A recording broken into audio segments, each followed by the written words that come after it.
very good afternoon. Welcome to twitch.tv/RadarRich. I'm your host, Richard, from the Netherlands.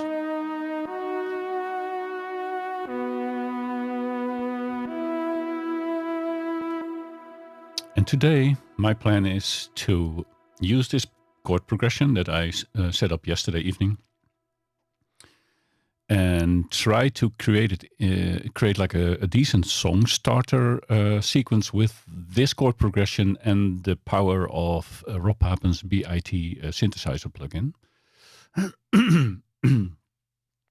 Sorry if I sometimes kind of choke in my own voice because I have some throat issues right now. It's probably a bit I have a cold or something.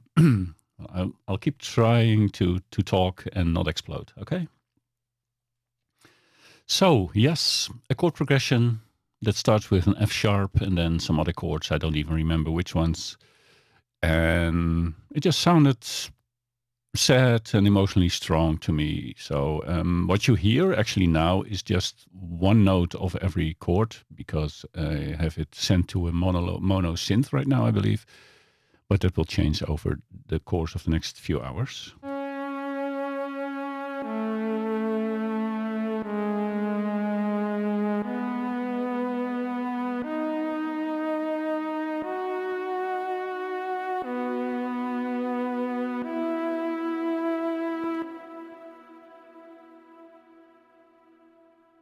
And besides using these chords as well, the harmonic structure, if you may say so, for the song, I have enabled one global reverb plugin, which is TAL Reverb 4, which is, by the way, if you're looking for a reverb like this, it's a free plugin.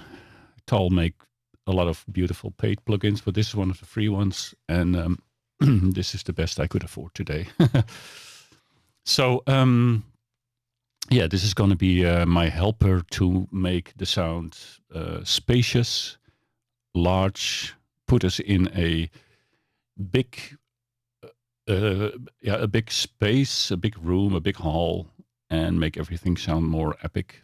The song, which currently sits as 120 BPM, will not be 120. I'm going to go for a lower value, perhaps 75. So we'll see about that. If that's what I want. At least not a very fast moving song. I want to use synth pad sounds that are lush and long and arpeggios that move through space in a reasonable slow pace so that it's becoming more of a dreamy track than like a dance track or something, if at all possible. Everything is, well, it can be changed at any point in time.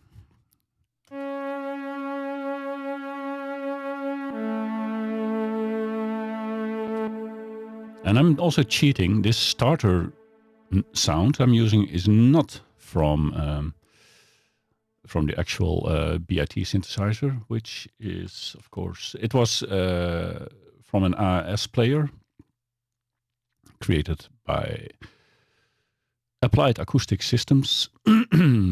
This is just a player I had, and I found a nice sound, a Sword of Iron. This helped me create the basic structure of the notes I want to play, but it's now going to be disabled, not removed, but disabled. And instead, let's start stacking up instances of Rob Papen's B.I.T Back in Time plugin. And there are a few reasons I do this. One of them is I actually paid for this plugin, so I'd better use it. The second one is I think this plugin, although you see a lot of knobs on the screen, it's still visually pleasing and understandable while editing the sounds, not only for myself, but also I hope for you as a viewer. You should be able to kind of follow along with what I'm doing. And because this synthesizer has some wave output on screen and also shows an arpeggiator on one page, like all the parameters are on one page, So together we can kind of see what we're doing in one page overview without obscuring information from both of us and not exactly knowing what we are doing. And yeah, another reason is, of course, that although this synthesizer has a lot of presets made by Rob Papen and his artist friends, I want to work on my own bank of presets. I have a few, and these are try-out sounds. So some are really good sounds for me, as I use them in song IDs already. But of course, this is only like scratching the surface of what you can do with one synthesizer plugin. And yeah, you should probably look up Rob Papen on YouTube and on Facebook. He streams 1 hour every Thursday evening, Dutch time, where he shows off his Predator 3 or B.I.T or other products that he created, along with his developer Jon. I forgot his last name for now, which is a shame because Jon must be a legend, seeing what he wrote. So yeah, look him up, B.I.T. Oh yeah, Jon Ayres is his programmer.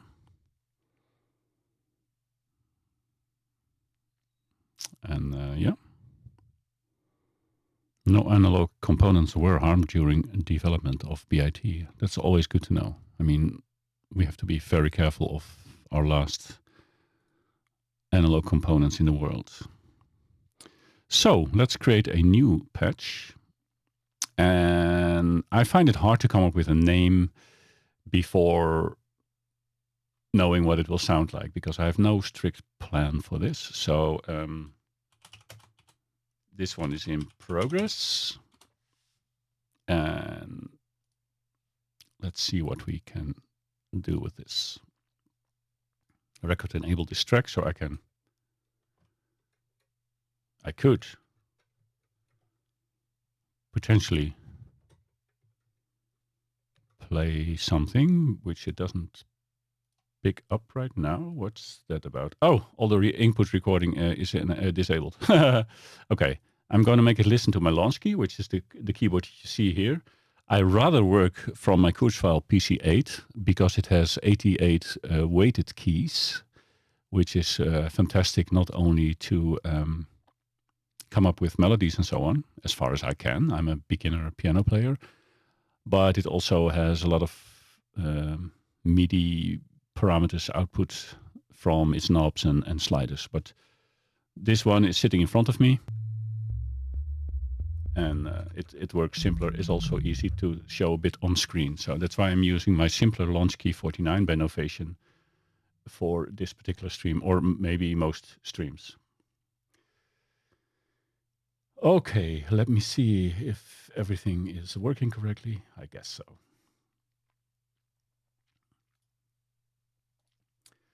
So I posted this particular stream in Rob Papen's Facebook group, which you can look up. It's called Rob Papen User Group.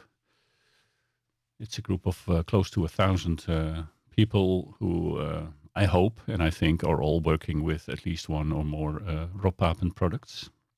Very good stuff. And again, look him up. Look Rob Papen up on YouTube.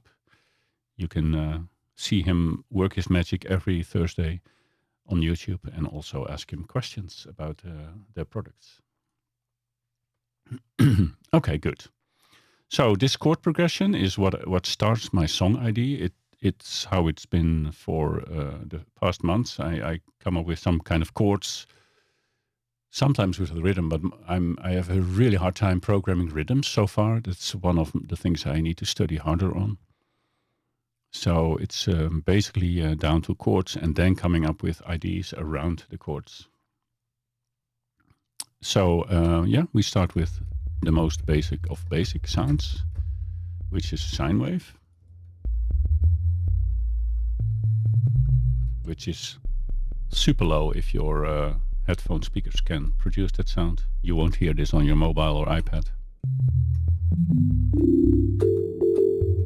And you see, or basically you hear the reverb already.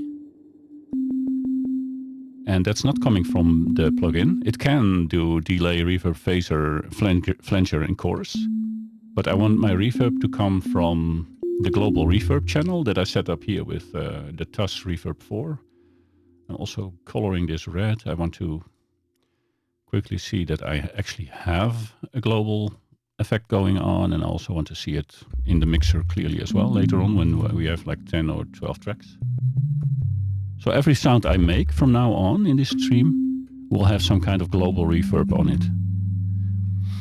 I generally don't use the reverb inside of the VST plugins, because if I create a sound, it will never be used in solo. It's always part of a song, and I want my sounds to glue together with having one overall reverb on them. So that's just how I do it so far. Okay, so it can be, if we want this to play a chord progression, it's probably nice to have a soft-ish sound. So this is probably not great for now. We can use triangles. It's kind of soft, but still a bit harsher than the sine wave.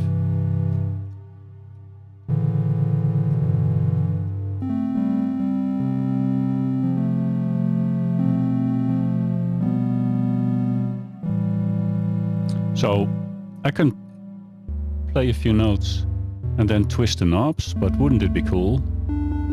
And that's why I set up my chord progression already yesterday. Just play the chord progression and edit the sound while we're, well, with all the hands we have available without the need to play the actual chords. This can become tiring for you, probably. For me, not so much. I kind of zone out of the chords itself while finding a good sound. But this is the most simple way for me to process my IDs. First of all, I think it could be a bit higher. Oh no, this is going to be like a carpet of chords below our melody and so on.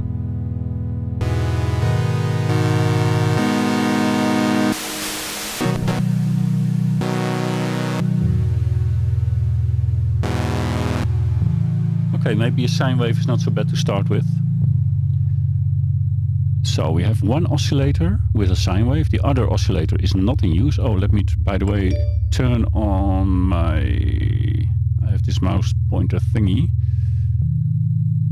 that will put like a blue circle around my mouse so that you can more easily... what's this? Okay. I hope this makes it a bit easier for you to follow around with my mouse where I'm actually clicking. It changes color as I click into green, and if I right click, it changes into purple. So you can actually kind of follow along, where I'm clicking, or, you know, that's the idea at least. Okay. So this is all very bassy and very, very, well, sine wavy. Okay, I'm gonna... I don't want the actual... I want the sound to be a few decibels below my voice so that I can keep explaining things while we're looking for a sound. Something like this. So we have one oscillator playing a sine wave, second oscillator does nothing, there's a sub-oscillator built in which does nothing, and a noise oscillator which does nothing right now. We are in polyphonic mode. We can play multiple notes at the same time, which is quite handy for a chord, right? A chord is made up of at least 3 notes played at the same time. Okay, let me see if we can find some fun.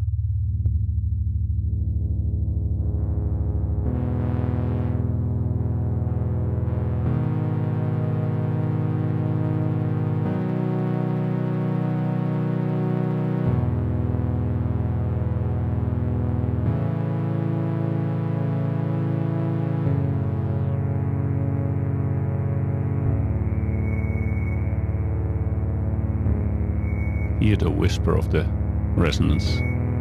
That's also always so cool. I love resonance. It can rip your ears, but if it does, it's beautiful.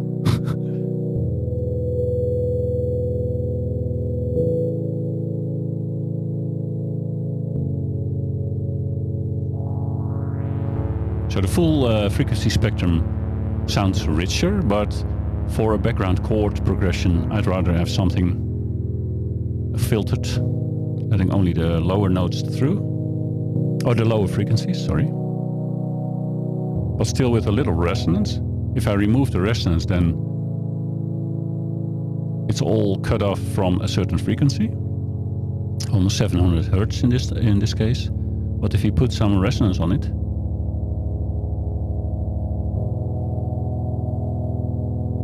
there's some stuff coming through.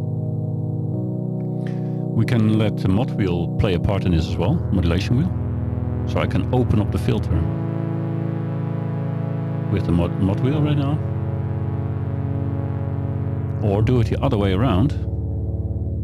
Close it with the mod wheel. To let only like super low frequency through, or nothing at all. Yeah, this is like super low frequency still makes it through.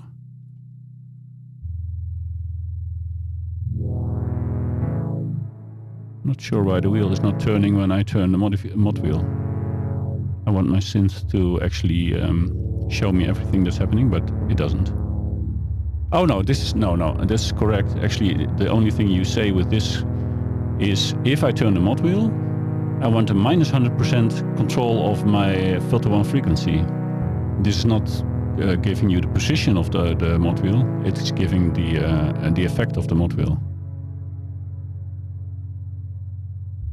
So you can close it down quite a bit. A bit too much probably. So I'm gonna set this to minus 75%. So it's never fully closed.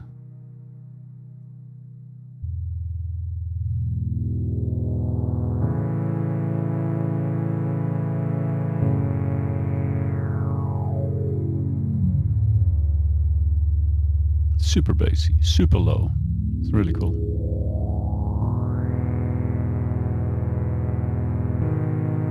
Okay. Because this is a background pattern or a background carpet of sound, I may already want a chorus on it.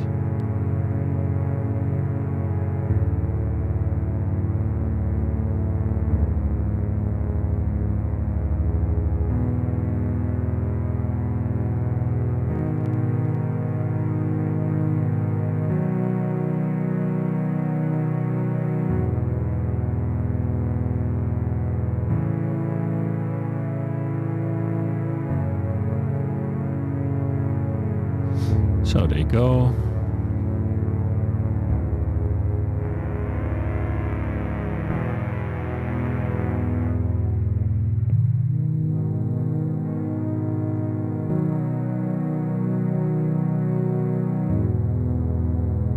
And I probably want the attack longer, meaning if the amplitude attack is longer, it means that the sound is starting slower, so you don't have that immediate sound when you press a key. It grows slower.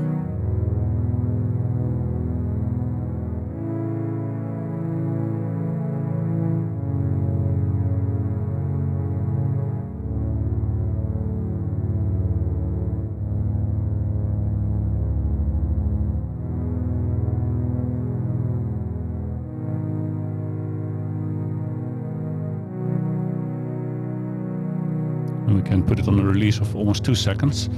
So when we stop, it still kind of slowly decreases the amplitude, or the amplitude of the sound until it dies out after about 2 seconds. To make it fuller, thicker, we can add unison. And detune the 3 voices a bit compared to each other.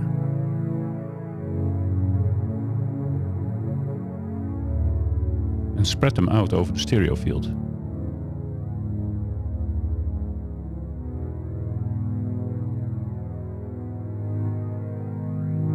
So it's slowly evolving, slowly attacking, slowly decaying, or releasing. The sustain is not full 100%, so once you press the key and it's past the attack and decay time, which you can even set to almost nothing, it drops in volume, in amplitude, and stays on 66% until we release the key, and then there's still, in this case, a 1.3 second before the sound completely dies out. And then, of course, there's the echo or the reverb, which will let it go on for another few seconds.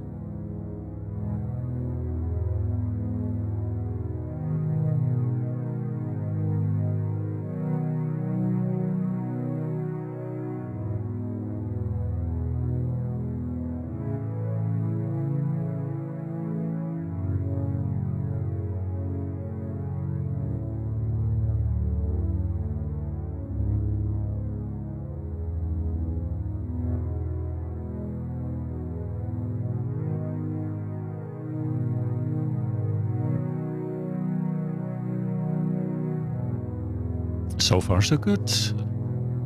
It's just the first sound. A warm sine wave filtered pad that we can close down even further with a mod wheel to almost inaudible state, letting only basses through.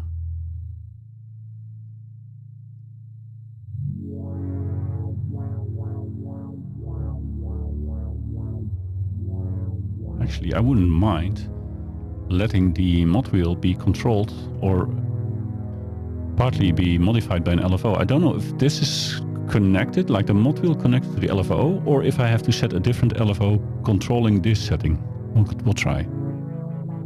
Ah, there we go.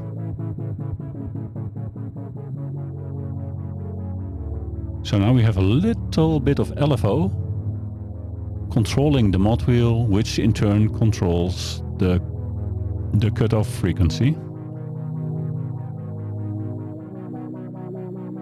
And this is probably done with the speed of the general LFO here. I'm going to test that.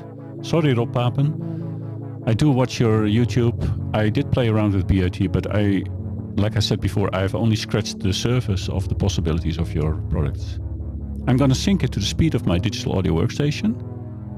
So that, yeah, this is definitely this is the LFO, the low frequency oscillator that's controlling this LFO knob and this LFO knob.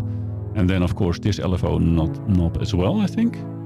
And there's a different, separate pitch LFO, so that controls the pitch, the frequency, the height and of the note being played, which can be modulated by its own LFO. So I'm trying to get into the details and I'm trying to learn on the go, which is, by the way, every stream is me learning on the go, talking out loud what I'm thinking, and hopefully sharing some information in that way.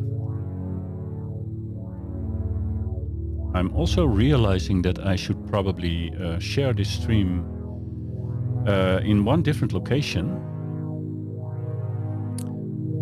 which is a group on Discord. Well, or maybe not this time, but I'm a member of a synthwave producer group on Discord, where like 500 people like me, more talented than me probably at this time, but I'm working on it, share their ideas, share questions of how to create a certain sound or a certain vibe. And I'm just trying to take in that information as well. Learning on the go, sharing as we go, giving back to others what I have learned myself or from others, like passing on information. Okay, so we got this playing, and I introduced this LFO. I can make the effect stronger,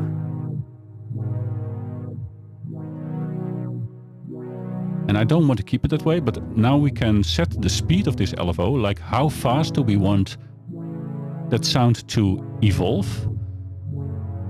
And the setting is here. The speed is done here.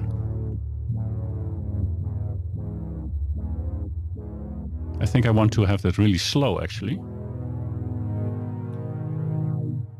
To add some movement, like every 2 beats.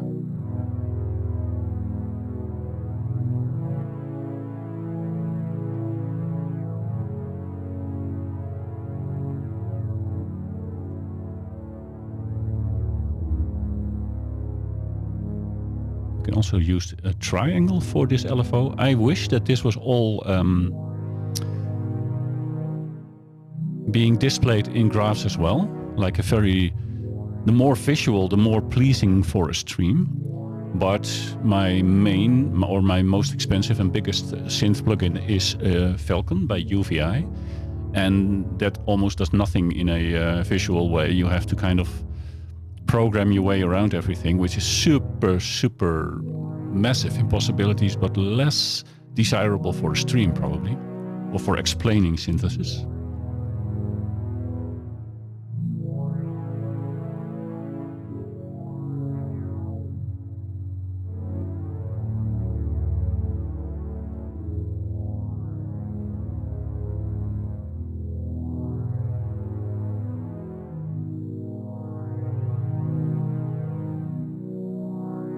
Okay, this is fine.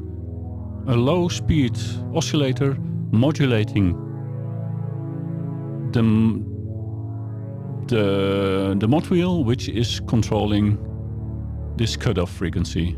I can do this by hand, but I have like extra hands built into the synth. It could be enough already. So the delay is not added inside of B.I.T. I'm using the overall global reverb by TAL Reverb 4. I'm going to show this once more. So this is the reverb I'm using on the mix. Let us hear without it.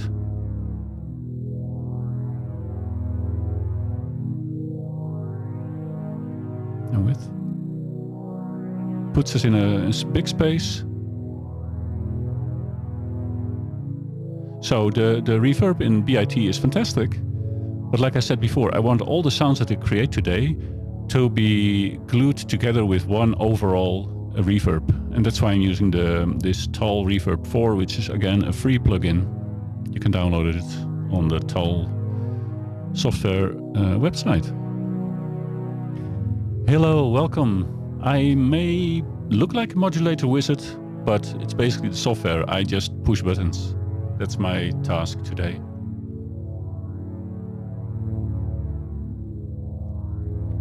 So yeah, then the most hard part about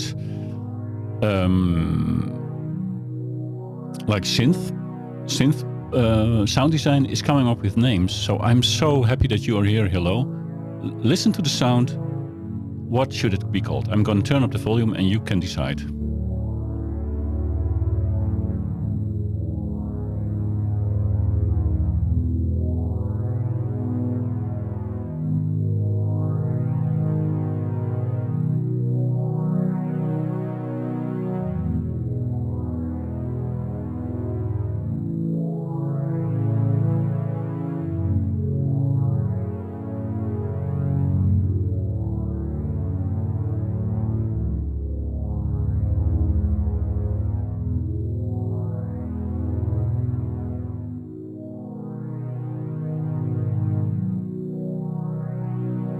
No idea, huh? Well, same here.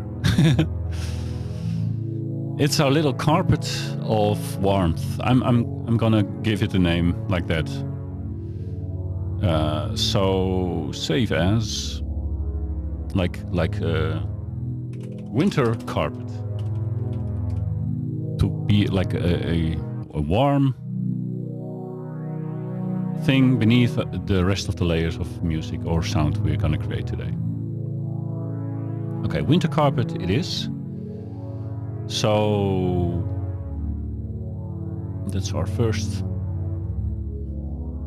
thingy-majingy playing.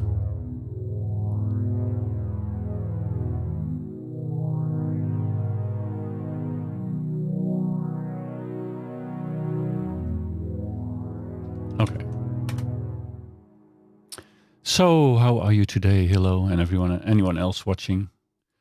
Welcome to another stream. This is the 5th time I stream sound design and some, well, let's call it music production this week. So we made quite a few sounds, Halo and me together, and others as well. Thomas was here earlier this week. He was driving around in Euro Truck Simulator 2 through Russia. And then he ended up in Denmark. So some of the sound designs were actually named after his adventures in Euro Truck Simulator. That's how we roll. Okay, good. Good to know you're doing good. So let's kind of, if I just duplicate this track. Wait, where did it go? Oh, here it is. So this is our chord progression duplicate. But I'm gonna want to create like an arpeggiated,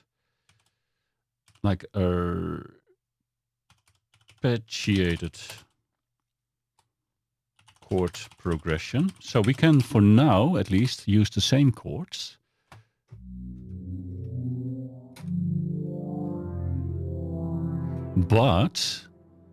And we use B.I.T again. But not with Winter Carpet. No. We're gonna... you watch a stream and listen to mine. So I am the background audio from a different stream. That's pretty cool.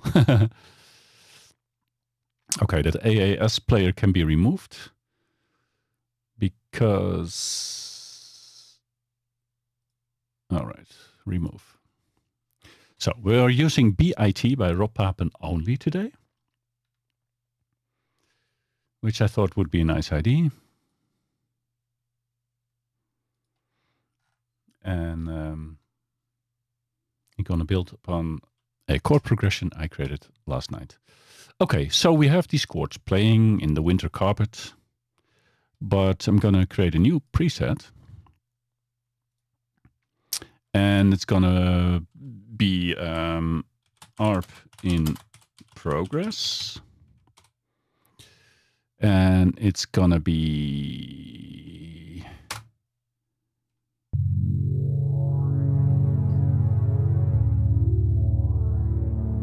Is it playing? Yeah, it is playing. I'm gonna put the chord progression that we just created with the Winter Carpet a bit on the back burner,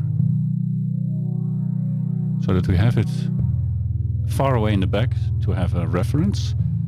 But this is going to be an arpeggiated sound. And that means we're going to turn on the ARP that's included in B.I.T. and I think most other Rob Papen synths.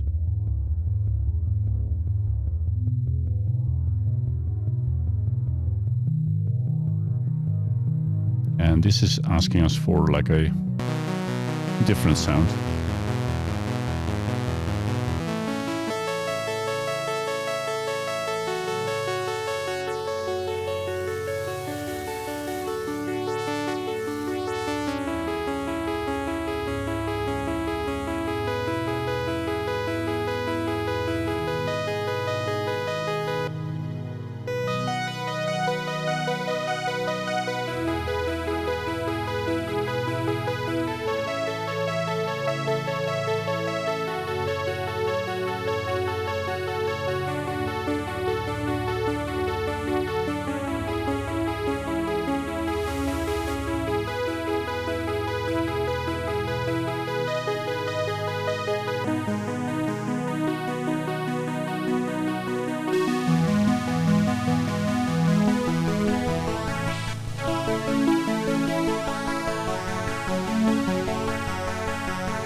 So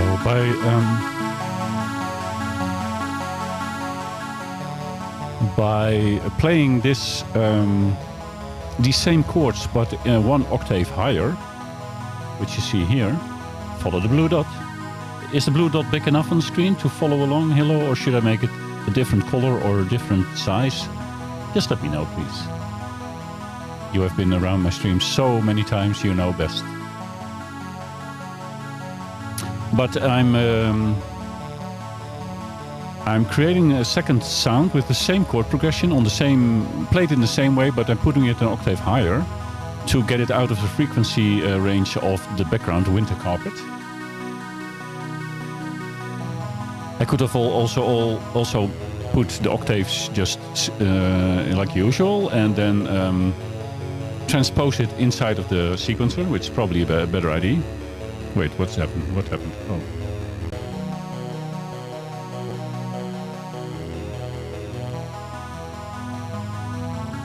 So now it's transposed inside of the sequencer, like these are the MIDI notes that are being played. The blue is big enough? Thank you very much. This dot is big enough for the both of us. Da da da da. Again, this is going through the global reverb, is it not? Yes. I could turn off the global reverb.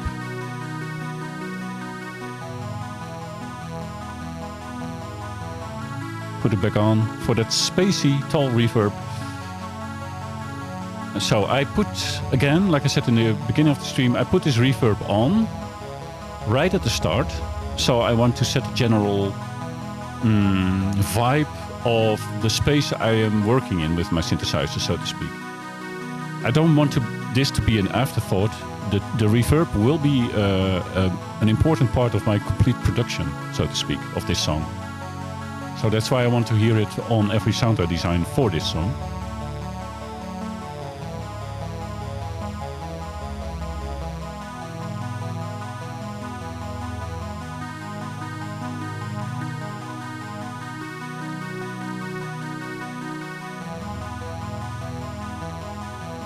Okay, cool.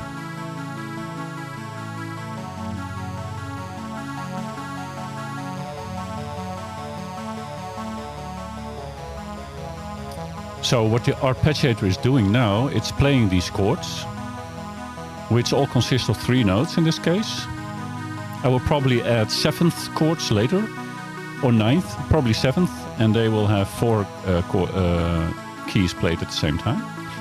So these chords are being arpeggiated. So the arpeggiator takes all the 3 notes and plays them in turn. We can have that going up and down and other things. Or play it like a full chord.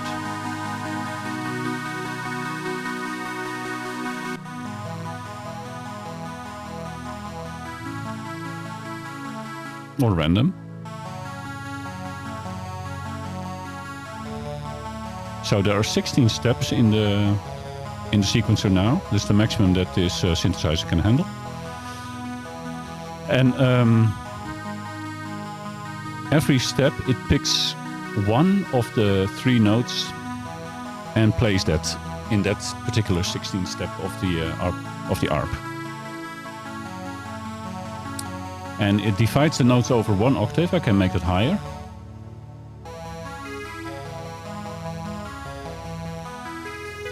So you will hear them go lower and higher. But I think it must not pull too much attention, so I'm keeping it within 1 octave. We can let it swing a bit.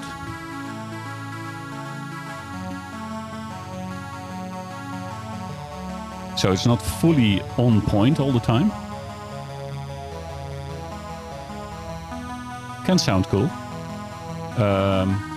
Now this is going to be like a completely electronic song, so to speak. So I don't need the swinginess so much. It can be like a clock. But I must admit, it sounds cool to have 25% swing. So I'll leave it at that for now.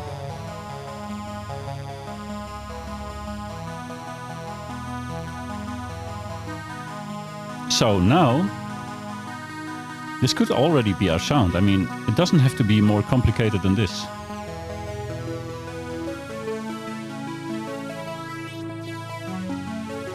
I think I want this symmetry. The symmetry works mostly on this square wave part. Look at it carefully. It kind of defines how the square wave part is divided in the wave. And it gives a totally different sound. You can see that better on a pure square wave. Like it goes all the way to the right.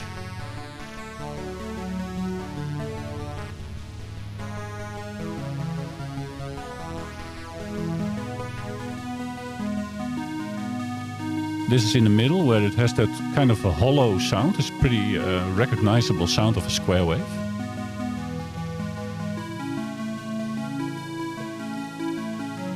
And this is cool, but I want this to be modulated. So I want something to modulate this. Now this is far different from what I can do in Falcon or Vital, for example. You can modulate everything with all kinds of things. Like in UVI Falcon, there is no limit to how many LFOs or ADSR or whatever you can use. You can modulate everything with everything to a point where it's not even, you don't know even what you're doing anymore. So, but to modulate this, or I can latch it to MIDI, meaning that I could, for example, bind this to, well, let's latch it to a slider on my keyboard.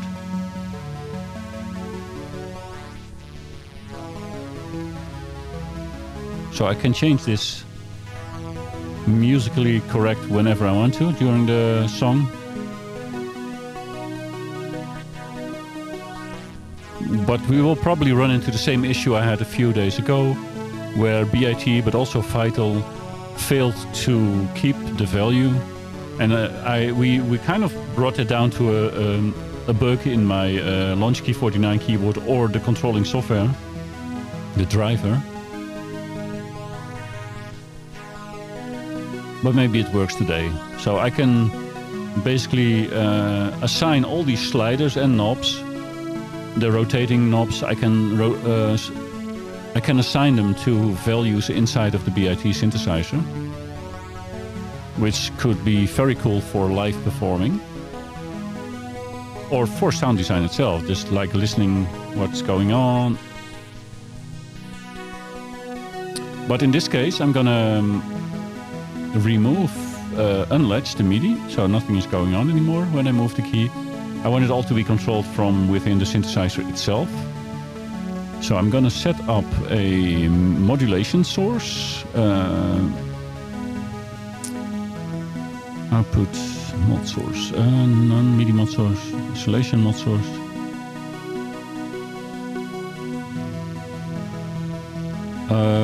I think the oscillator one has its own LFO, which is in the advanced page. Let's switch.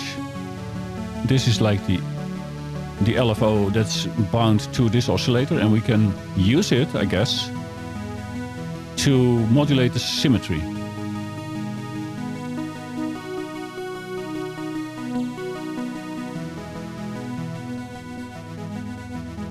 Like this, not the volume. I want the volume not to be LFO'd.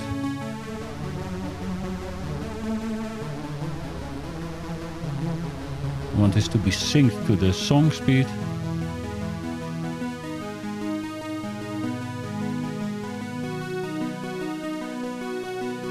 Let's put it in a more extreme value so we can actually hear that happening.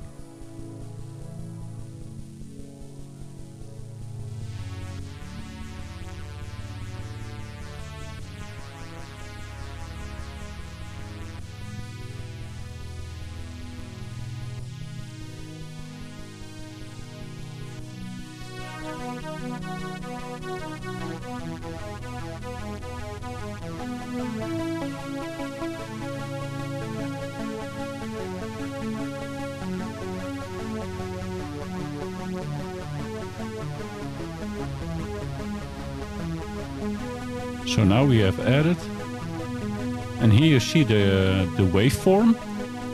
So the symmetry is not controlled by me anymore. I have set it at a starting point, but the LFO now controls that every 1/8 of a beat,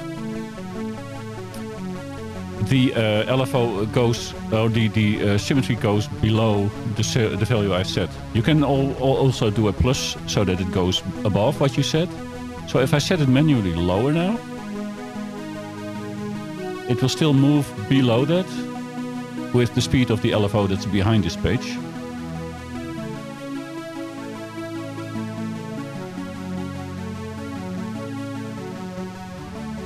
Or I can make it go above it. We see that here, so it gets this gets less wide all the time, because the LFO kind of closes this gap all the time, many times a second or per beat. Could make it a little bit slower to have like a small evolving thing going on. So now you see it move a little less nervous.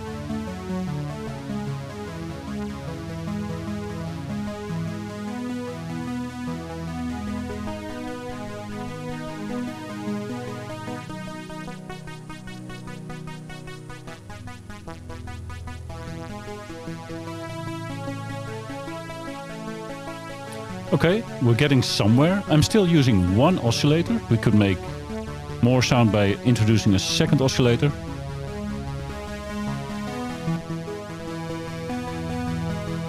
Letting that play like 2 octaves lower or higher. Add a sub oscillator and add some noise. I mean, I could do way more than this, but the idea here is not to create one big sound, but to have smaller sounds creating a full song starter. Not a full song, but at least a starting point for something that we can use.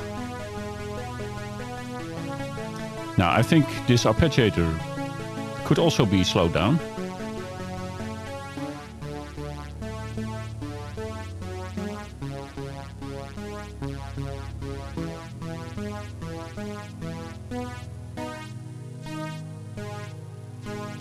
Even in thirds.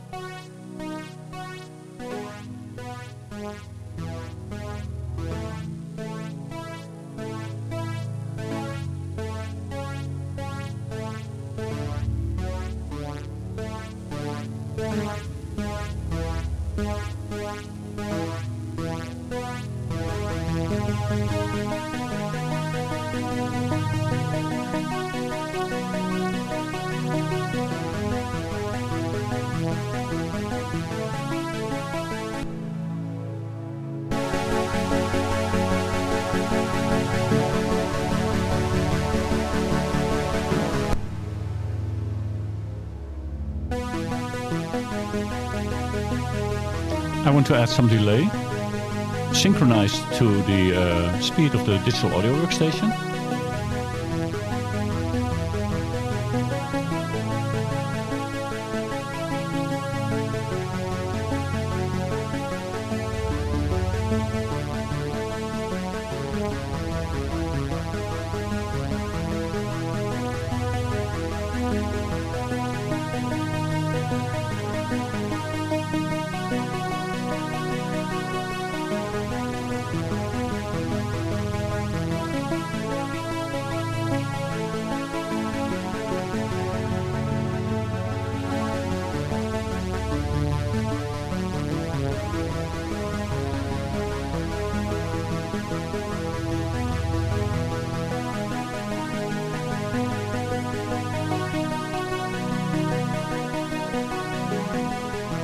Thank you for asking, Hello.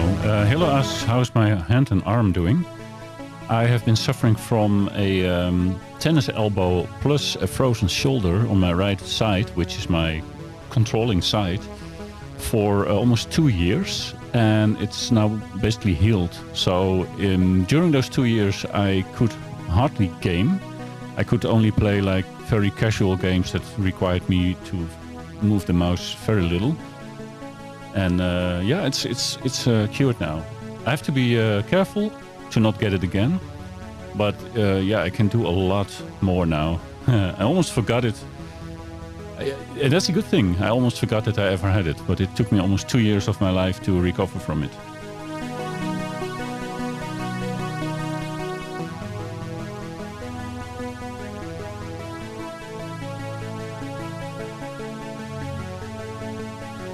Why do we have an oscillator go to the portamento? I don't understand. This is probably boom. Okay, but now this an arpeggiator can do much more. But this is like our, let's say our simple background ARP. Put it all the way back. But we can do more. So this is our, okay, I have to save the sound. If you don't count the ARP, what sound is this? Oh, this also makes the symmetry controlled by the LFO much more visible. That's cool, by the way.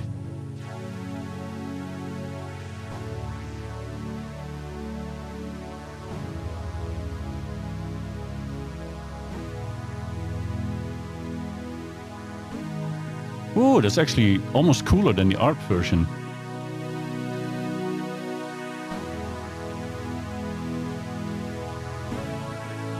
No more tennis, nope.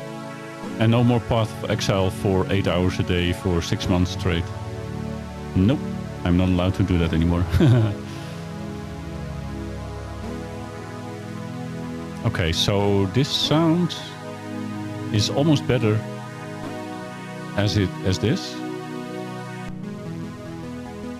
Because the ARP is so fast that the LFO never does all the movement that... Unless I make it like really slow.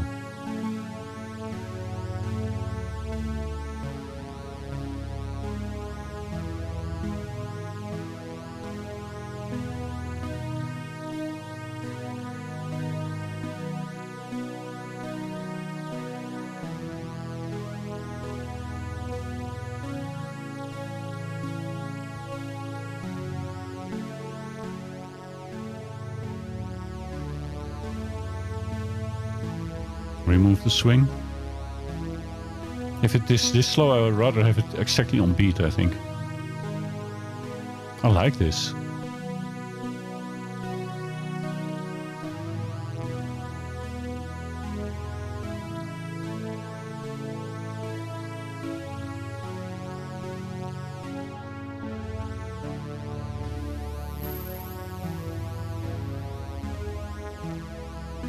I haven't even touched like the attack, decay, sustain, release. I haven't touched anything yet. I mean, I haven't done so much even yet, and I already have a sound that I really enjoy.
Okay. Sometimes I get totally lost in the process.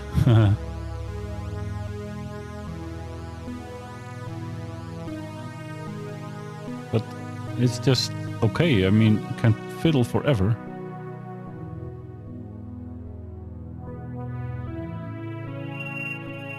The whisper of the resonance of the filter. It's so cool.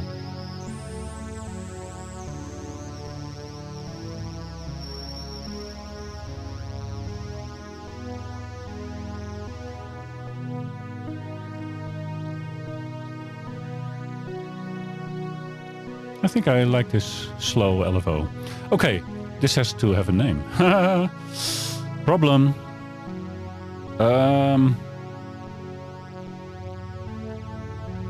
Yeah, that's a problem. It's an asymmetrical square. Yeah, whatever. And well, it's an ARP. Let's put that in the name for now. Not symmetrical. Symmetrical. Created by Radar Rich. I mean, credit where credit's due. Although I'd rather give Rob Papen credit for his B.I.T synth plugin, which I'm using on this song exclusively. Not symmetrical. Okay, we've got two tracks, two sounds working.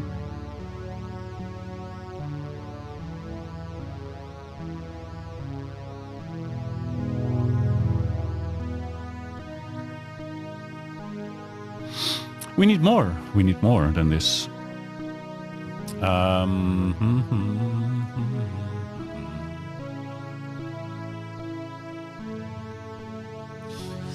Maybe I'm going to call upon the power of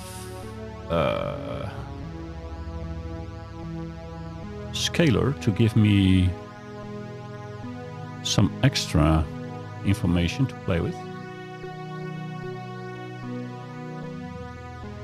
So I have two tracks that play the same thing now. That's fine. It's completely fine. It's still the chord progression.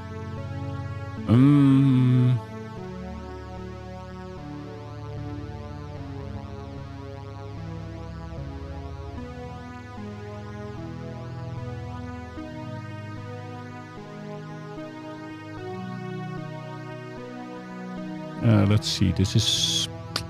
I'm gonna make this progression a bit different, I think. Instead of each chord playing for 4 beats, I think I'm gonna make them twice as long and make like this. It's probably gonna be my first verse, so to speak. Create a region. So this is gonna be verse 1. It's going to be 8 beats in length. Set a color like this. Then I'm going to have... oh, wait. Then I want to create 8 bars of chorus, I think, for now. So that I at least start making a song structure. Because it's all too easy, especially on the computer, to stay in that 8 or mostly 8 bar layering of sounds and never get a song done, which is what I am doing for months now. Literally never getting anything done or finished. So at least I could try and start to think in a chorus and a verse to get some more song structure going on from the get-go. I never use like the early 8 or 4 bars of a song. When I create something, I want to kind of have space to at least move things around and put an intro in front of that and such. So that will be filled up later. So a verse and a chorus, which will be looped. So I'm being forced to think in those two structures already. And I want to grab these.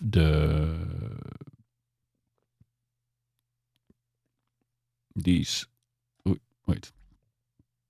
I want to grab the 4 finals and put those into a new MIDI event in the chorus.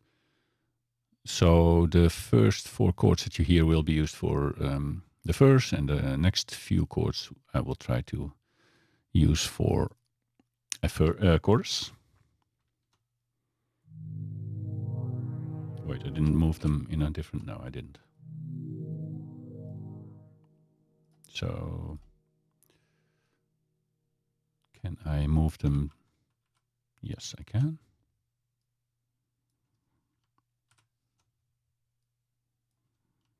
Okay, now pick them all and resize them to 2 beats each. 2 bars. So we'll have that as our chorus, and we have this as our verse.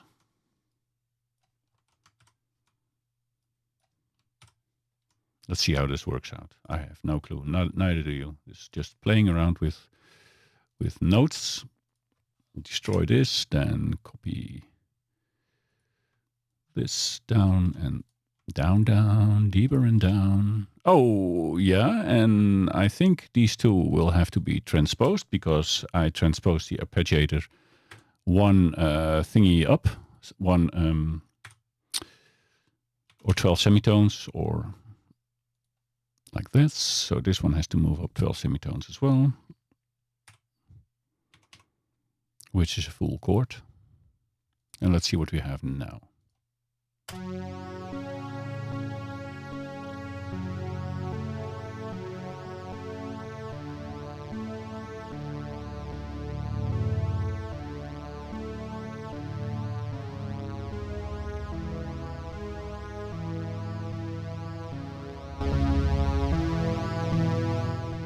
So that was our verse, and now we get into the chorus where we sing.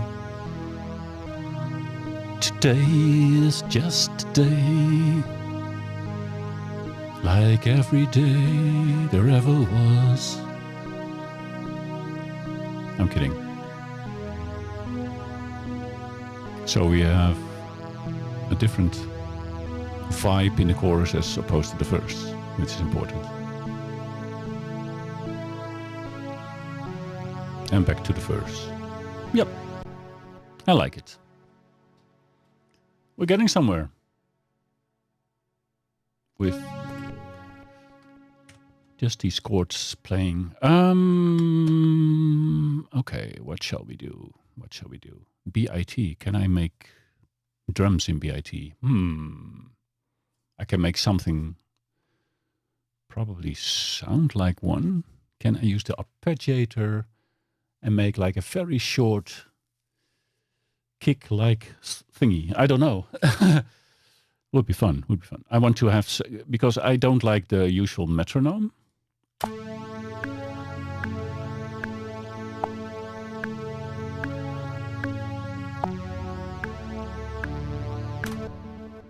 So I never use that. I always make a metronome using the drum designer inside of Falcon, or Boom, or another one of the drum plugins I have. But I promised myself and you that I would only use MIDI today. Not MIDI. I would only use B.I.T, except for the global reverb.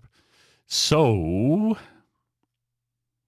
yeah, that's gonna be a fun experiment. Okay, let me see. What can we make? We're adding B.I.T again. Rob Papen should be happy. He's being used 3 times already. Abused almost in my hands. Okay, let's see. I am going to load up my own bank. I have nothing in it yet that is anything like that. I could use the in progress again and initialize it. Oops. In progress, init default preset?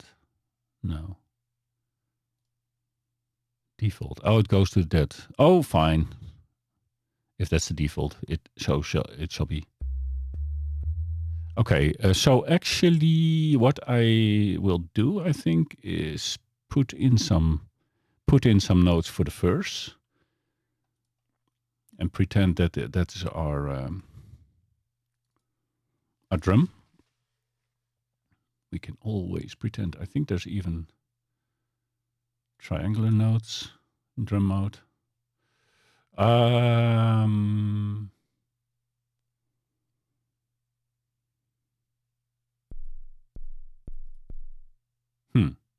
Okay, there's a grid, and I want the notes to be every quarter of the grid, I think. So, no, I want the grid to be a quarter as well, so I can see like this. Then I can see like 4 beats in a bar. And here we put a kick. There, there, there, and then there, there, there, there, and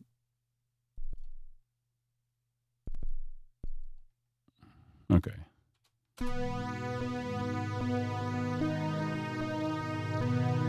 Let me see.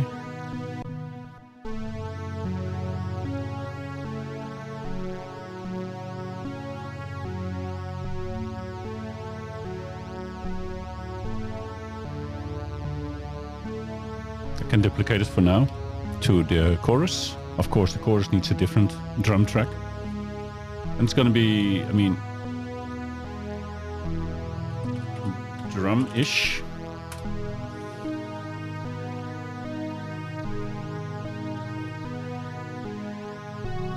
Okay.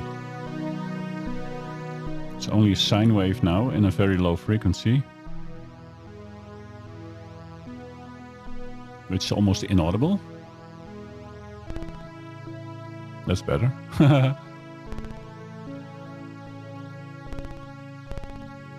That's our drum. Okay. Okay, it's more like a bass sound.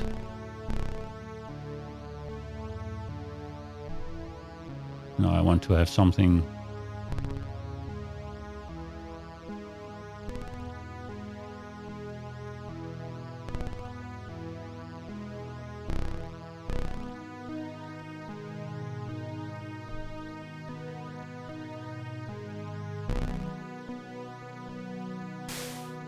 white noise can work, but more for a snare.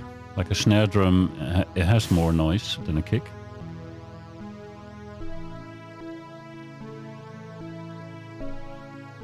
Now we have some kind of bell. Well, not exactly. Alright. The attack decay must be short. No sustain, no release. No effects.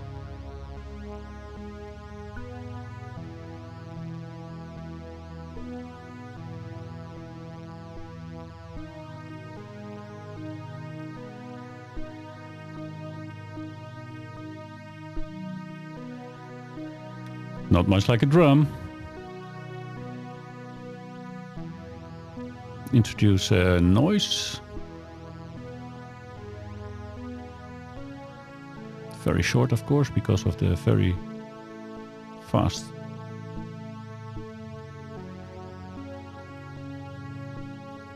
Put some distortion on.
Wow.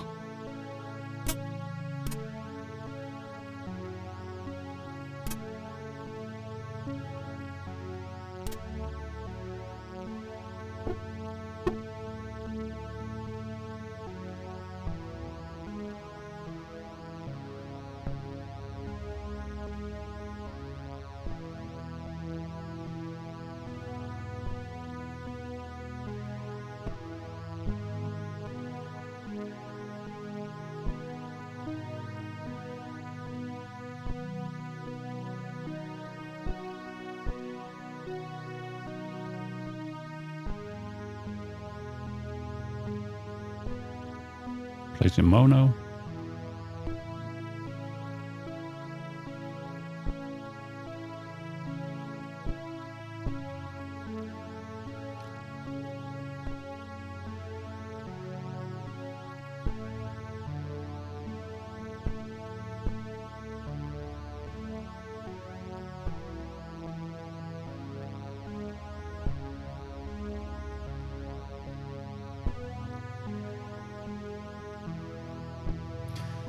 Okay, it's not special.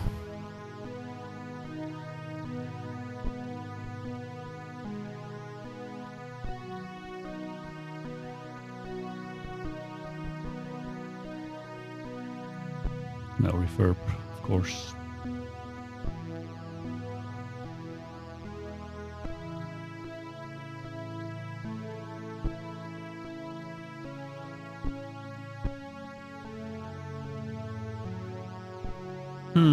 Let me look up something.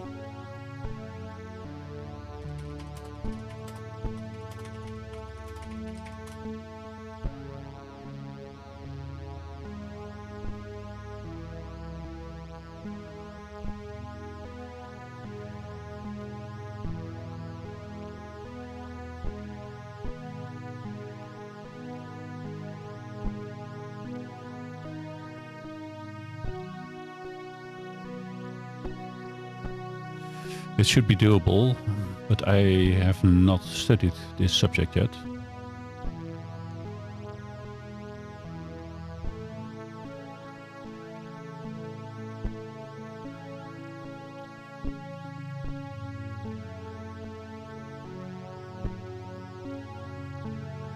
And it's of course possible with an analog sounding synthesizer like B.I.T, because this is basically, I mean, they did synthwave with synth drums as well back in the time. It doesn't have to be sounding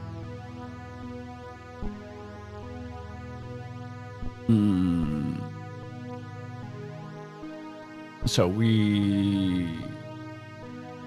maybe it's best to use the sine wave after all.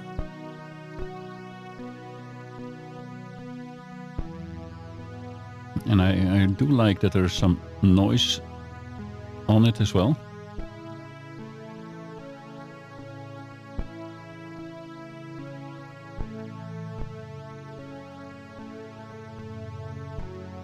The distortion or some kind of drive.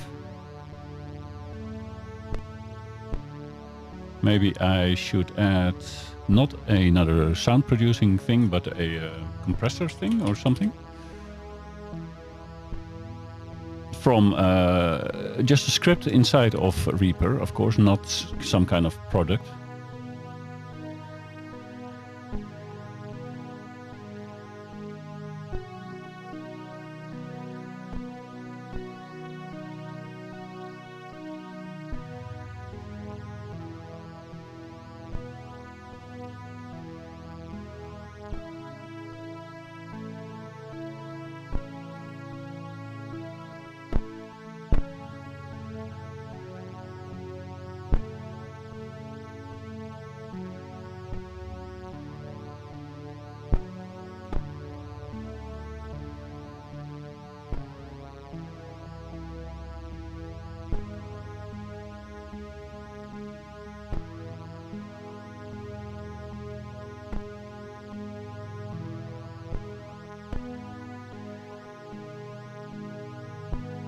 So short attack,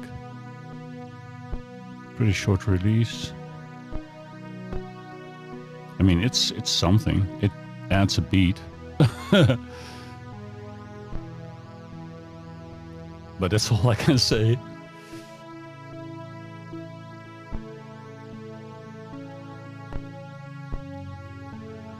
I should probably add another Rob Papen synth, like a raw kick or something, if it still exists, to the mix. Or another drum designer thing from Falcon UVI or something.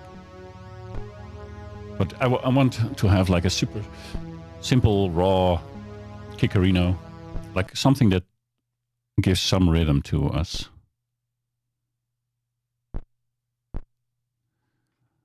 Let it go through the global reverb as well, by the way, because we're sending the entire ID. Oof!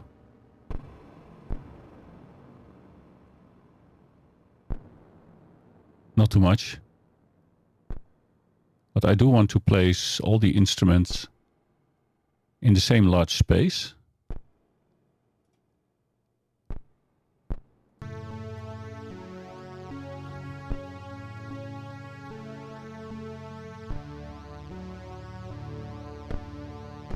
Maybe I want those transients more at the beginning or something.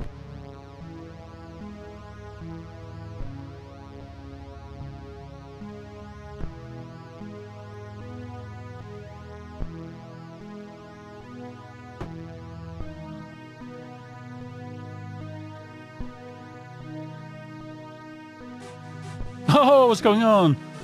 Tenshi Marie. Thank you, darling, for hosting me. You're not streaming today, are you? Hello, Tenshi. She's a good friend of mine. I wish I had a command ready to play some of her clips or something. She's so cool. Thank you, dear. I'm trying to come up with the start of a new song by using only one synthesizer plugin, B.I.T by Rob Papen, a Dutch guy. Hilo may still know Rob Papen. Rob Papen was part of the three-man band Nova, and Aurora was 40 years ago their #1 single in Belgium and the Netherlands. Oh, you had a hospital visit? No. Take your rest. Sorry for that.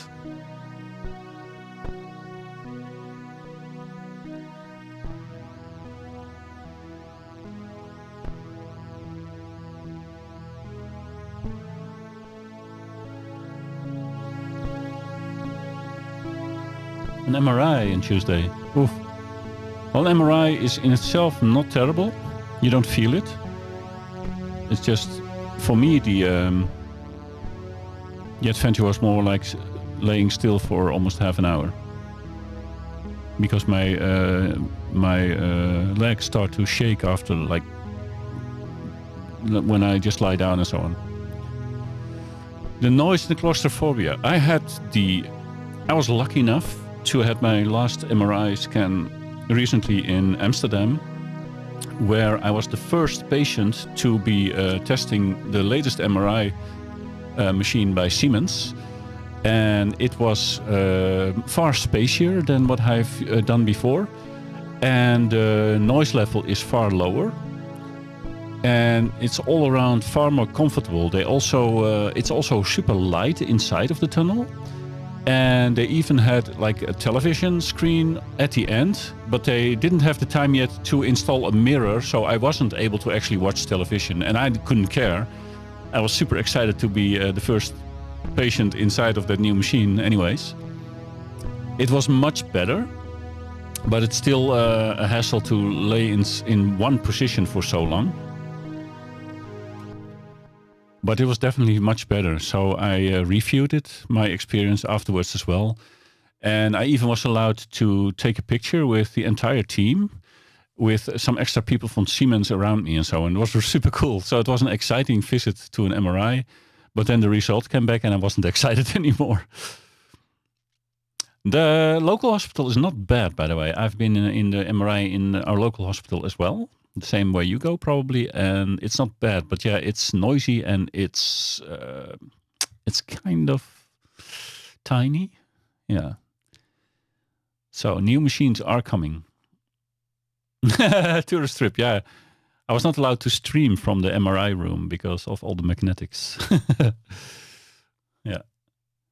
But we were allowed to take a picture. My wife was outside of the room. The door was open and all the the entire crew, or like 6 or 7 people, were testing it, and me and the new machine were on the pictures. Super cool. I was not allowed to share it anywhere because only the public relations of the hospital are allowed to share those images, but they trusted me.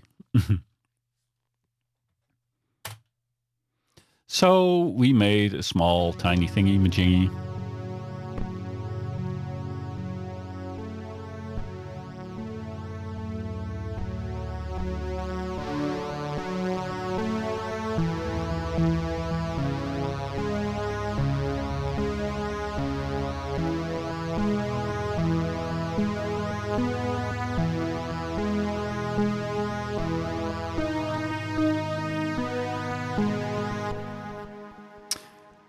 The song is not coming along, but it takes time because every sound that is produced in this start of the song is actually designed by me in a synthesizer that I purchased from Rob Papen, a Dutch sound designer and musician from, like I said, from the band Nova from many decades ago. I was a big fan of their #1 hit single.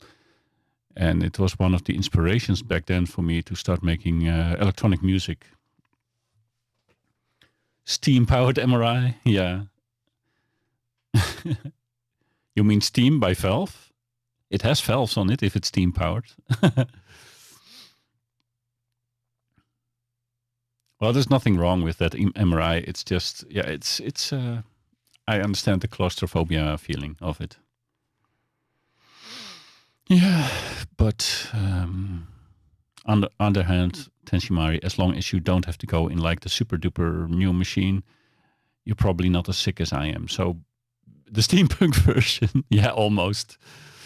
So be glad that you're not being sent to the latest and greatest machine. That's probably a good thing. So I'm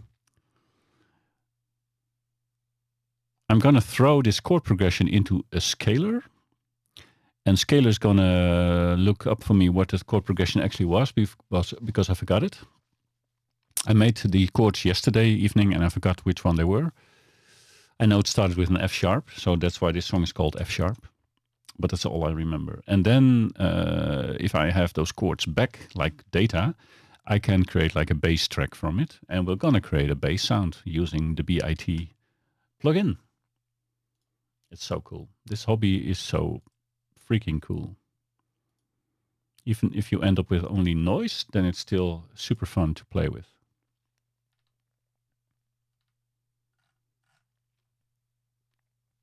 Okay. Steampunk, yeah. Well, yeah. I wanted to say something about it, but it's for another stream. So a new virtual instrument on a new track.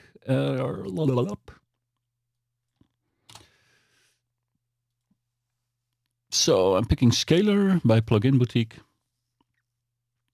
You could say that's one of the favorites I have right now because it helps me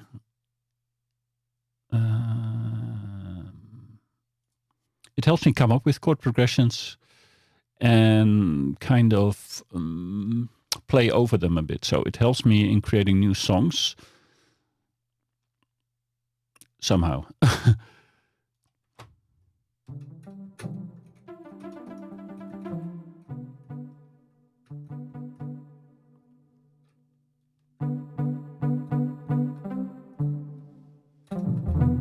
Okay, I am going to want to listen to, what I can do.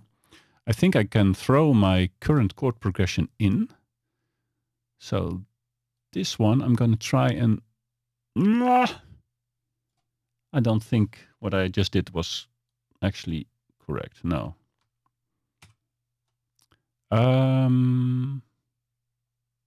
Maybe if I do it like this. Whoa. So these are my chords. Can I grab these and then...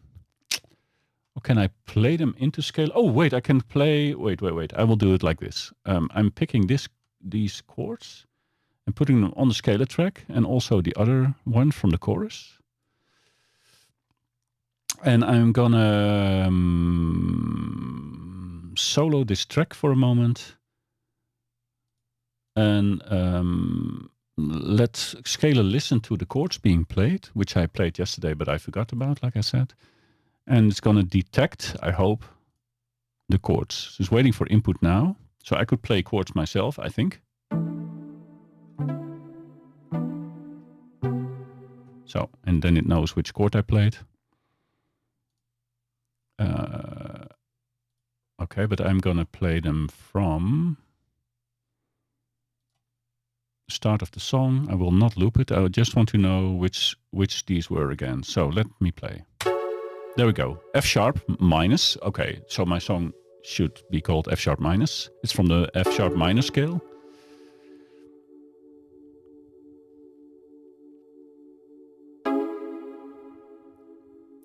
Because of the low beats per minute, it's going to take an hour to detect. But oh well, then you see the process.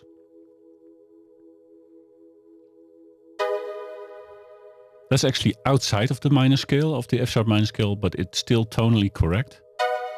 That's why I want to keep it in.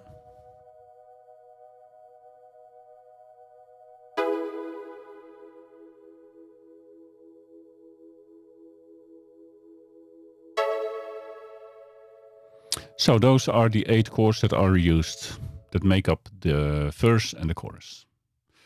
I want to create a pattern. Let's name this, okay.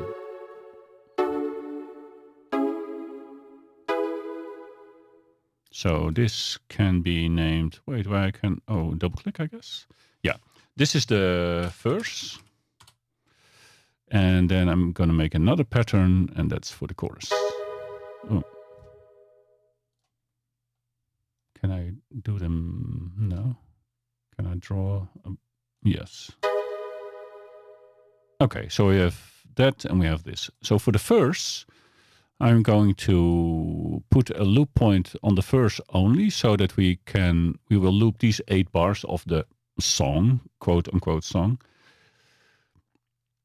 Put most sounds a bit low in volume again, because I'm currently mainly interested in what Scalar is doing. I want to find a nice bass line.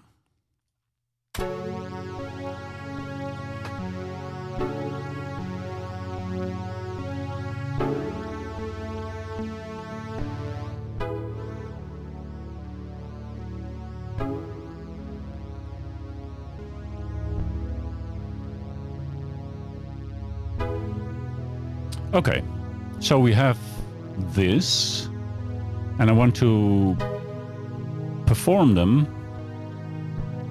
in a way, so we can put on performance mode, go to bass, and let's see what it does.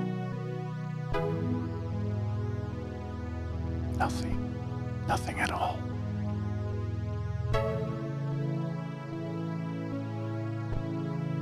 Does that even work on these? Oh, loop mode is not on. I forgot to turn that on again.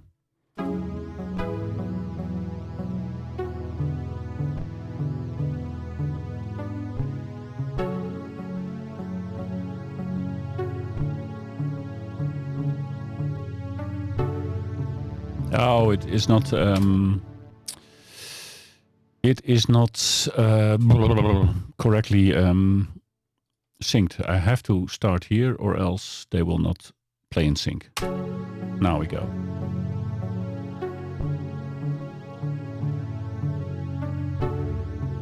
Okay, and I have to change the settings because I'm playing the first. I play everything 2 times. 4 beats. So because we slowed down the song, remember? First we had 8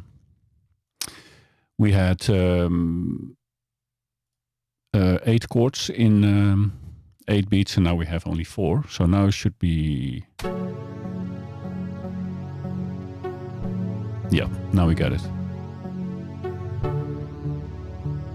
And we pick a different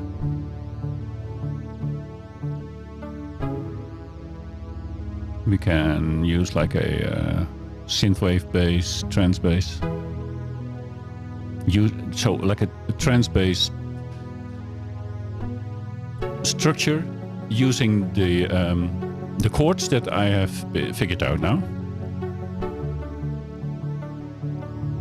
It's of course a bit weird to use like a trance structure for your instrument when it's not nearly as fast as trance usually is. Like it's like 125 to 140 beats per minute or something. But it still sounds pretty cool if you ask me.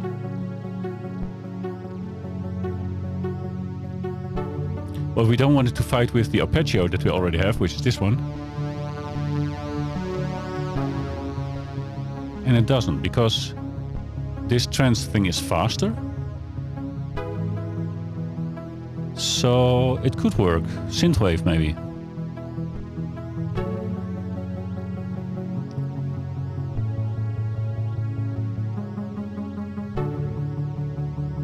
Which is also a genre which I'm very interested in. And actually when I asked Rob Papen's community what to buy as my first synthesizer for making synthwave, they suggested to buy B.I.T, B.I.T, which I'm using in this song. So it's not a bad match.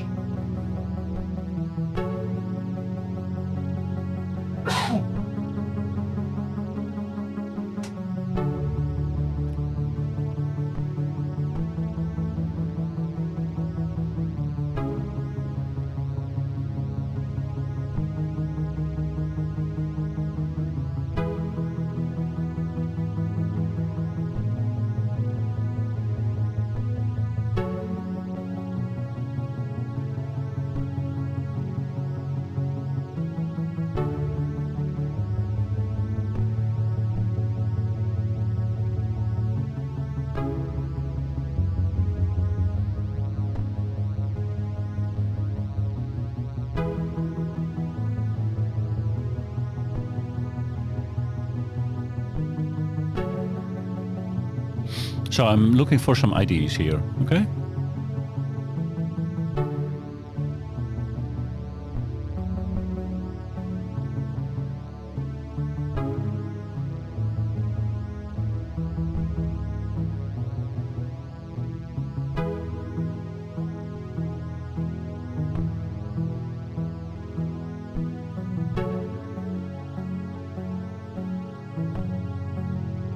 I think I like this.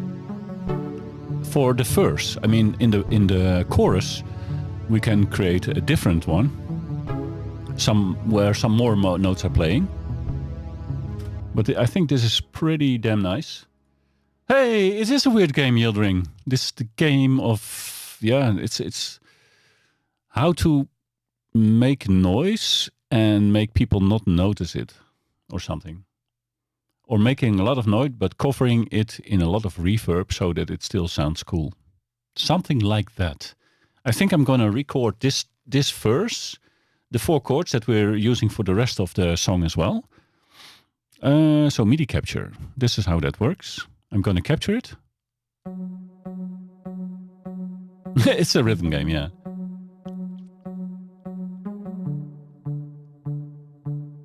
I think it was Hillo who suggested that I add something in chat commands that you can change the chords I'm playing or the sound that we're hearing or something.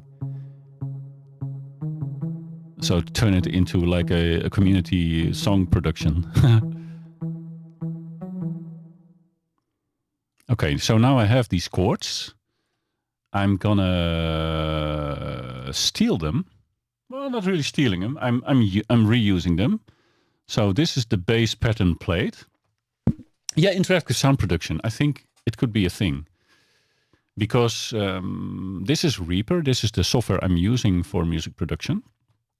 And it is completely customizable. So you can write scripts in JavaScript.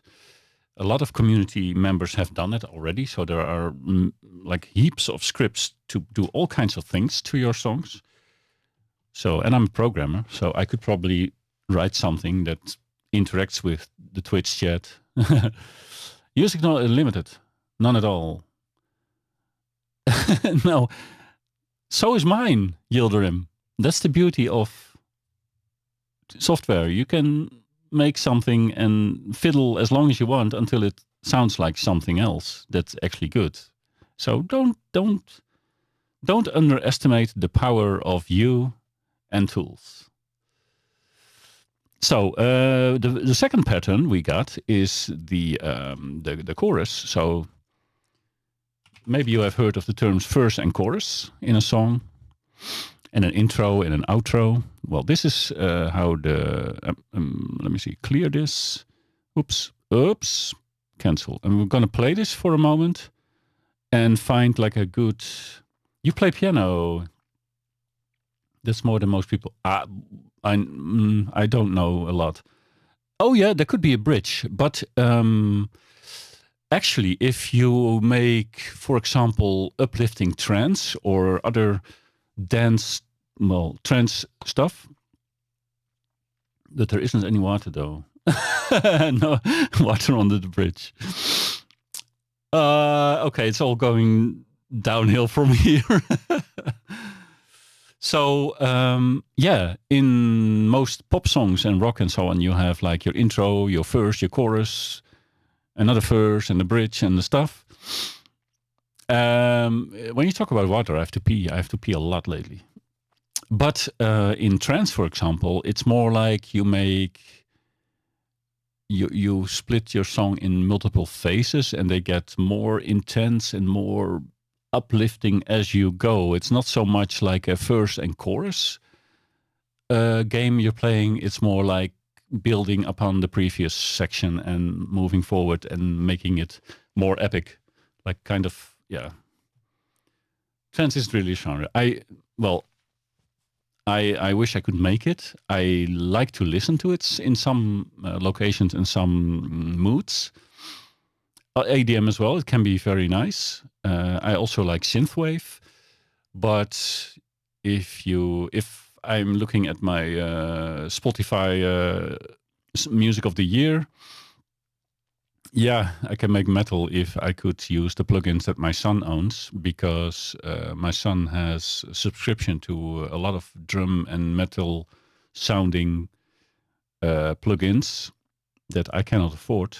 And we are trying to share them. But I think I have to buy like a hardware key for him. He can put his licenses on the key. And then I can plug that key in my PC and I would have access to all his plugins, because he has like a super duper advanced subscription that is these days very expensive, but he got it at a low early price and they still give him the low price. So yeah, my son actually, yeah, it's a good solution. The key is like maybe 30-40 bucks, but it's worth it because it's like thousands of bucks of sound. So my son actually plays the guitar, the bass guitar and electric guitar, a bit of drum and so on. But when he's in his apartment with his girlfriend, he still makes that type of music, but he does it almost all in the computer, and he plays his guitars without an amplifier straight into the box, and then applies amplifier sounds and effects for metal and so on inside of the computer, so that their neighbors don't have to move out, and he still comes up with kind of metal, or maybe it's not metal, it's more like alternative, I don't know, thing. His band is still a thing. They almost finished their full-length CD. I think one song is still hanging out there, and because of course, COVID, they cannot come together and finish it. But I think 9 out of 10 tracks are done for. So, and they are practicing online. They still write things. They discuss online, and they are, well, coming back together if it's at all possible again. So, yeah.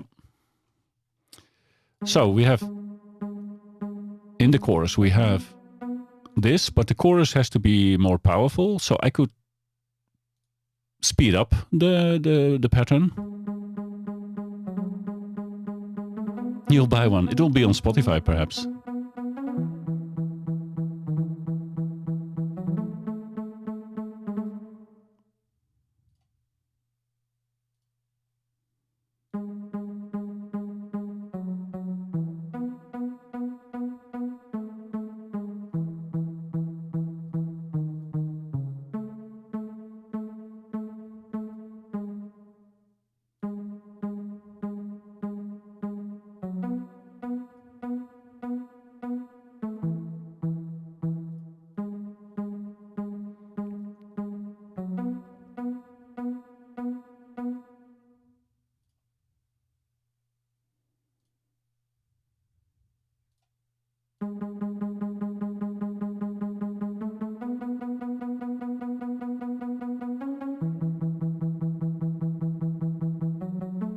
Synthwave is not very complicated in structure.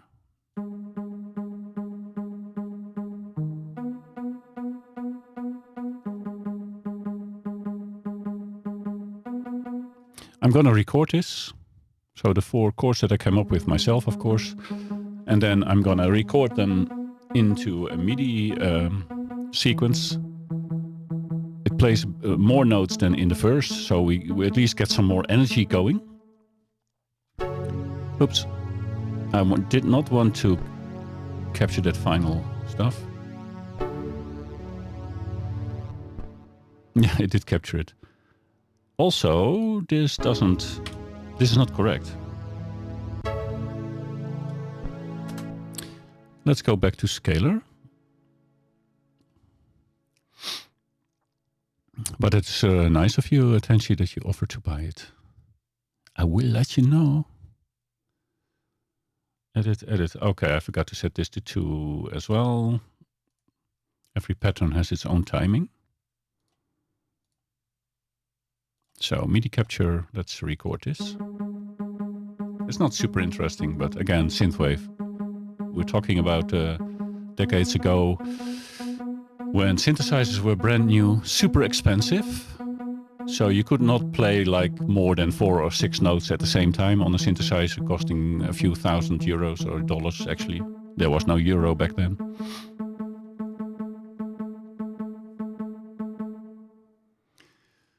So times have changed. And that is a challenge if you create synthwave in today's day and age, because everything is possible now, at least we think, until we move forward 30 years and we know what is really possible. So this is going to go there, and I'm going to put, why is this called scalar MIDI capture? This is going to be bass for now. Oh, bass, need bass, bass. So if you record something like synthwave like songs, you have to actually keep in mind, yeah, you're totally right, Tenshimari, and turn the volume to 1% or less.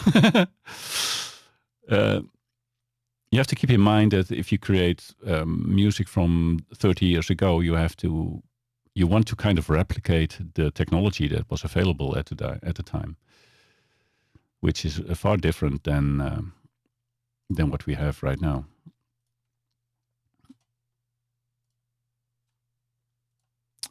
Right. So bass, drumish, arpeggiated chord progression. Okay, so we have a bass track now, but the problem is it doesn't make any music right now. So let's go on with our chord progression, which is a pad sound, kind of. We have like a stupid kickish. We have something that sounds like something slapping on something else. And now we added the bass, and the bass is also, we're supposed to put a B.I.T by Rob Papen on it. And now we have the bass track playing. I am going to create inside of my own thing. I think I might have like this. I created this, for example. The Bees in Church, I called it. I like that a lot, that sound.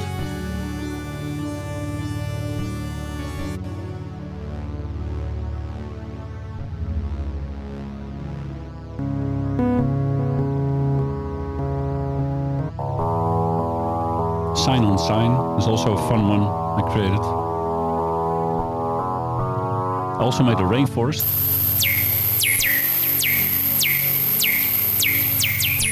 Rainforest birds. This is one of the sounds I created in B.I.T. I kind of appreciate that I did that. Thank you very much, Richard.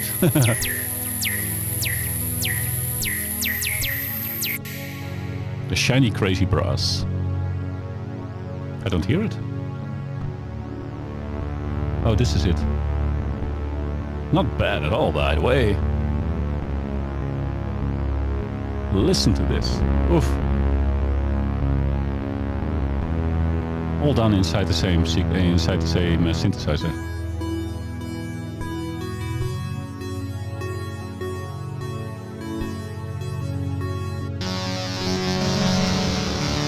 Yeah, the rainforest, there was a very high-pitched frequencies in there that you can hear and I can't. I'm old, but your ears can still detect the very high frequencies that can really hurt.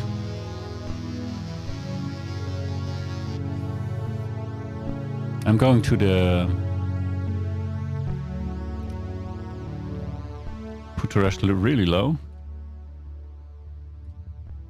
So your headphones are real. So you should hear this as well, like a really ultra low sine wave sound. So half of this stream cannot be listened to on an iPhone or other mediocre. Yeah, you can hear that. Good, you're on the right system. So we're gonna create a bass sound. Very low, yeah, very low.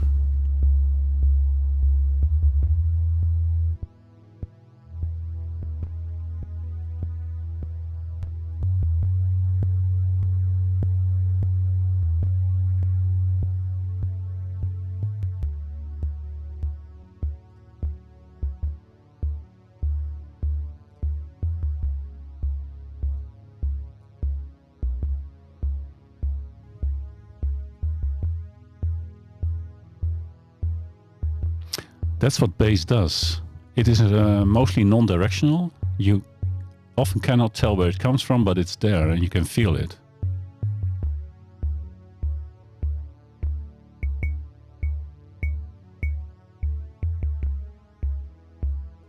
So it's really cool that it works for you.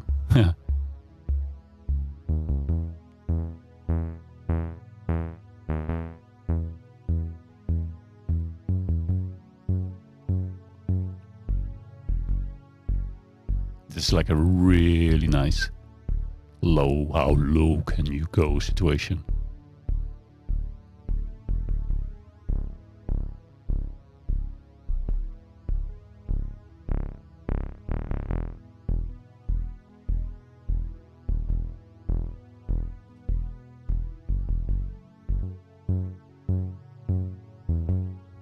I'll leave it at this because it's easier for me to detect what's going on with the sound if it's more in the audible spectrum. But I might actually lower the notes being played by an octave to actually feel it. Or I can add a second layer, which is 1 octave lower. So we have the feel and the sound.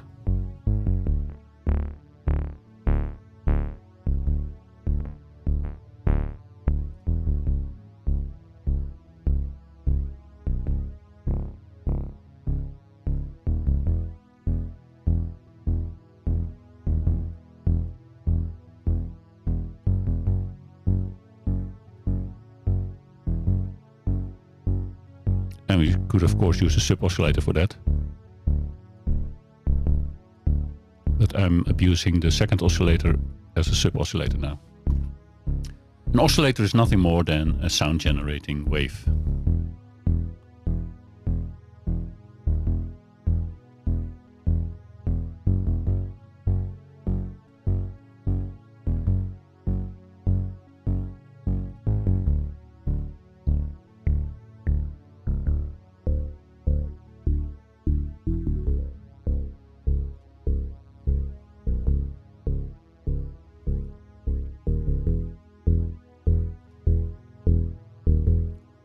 Adding a bit of the music,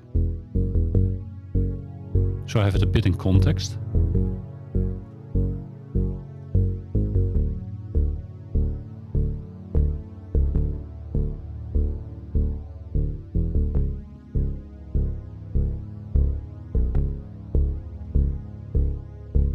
I want to have it play in mono mode, so only one note at a time.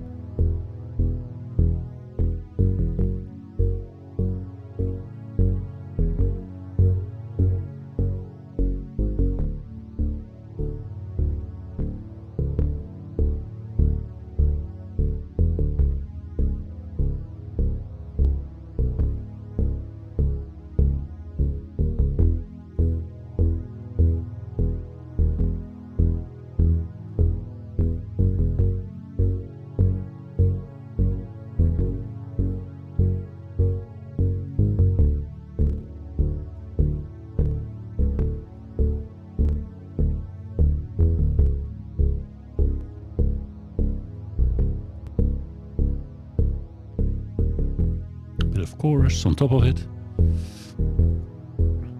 So we've got a very fast attack, which you want on a bass. You can make it longer, but this happens. It's usually not what you want on a bass sound. I can distort it a bit.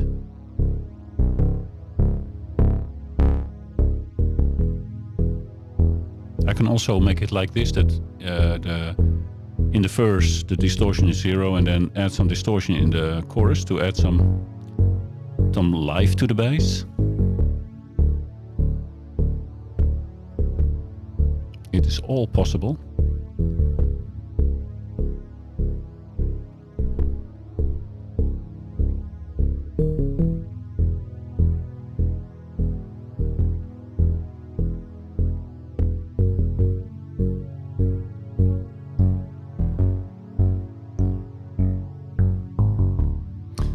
I'm now adding velocity to the filter, which means the louder you play a note, the stronger the cutoff of the filter or something will be.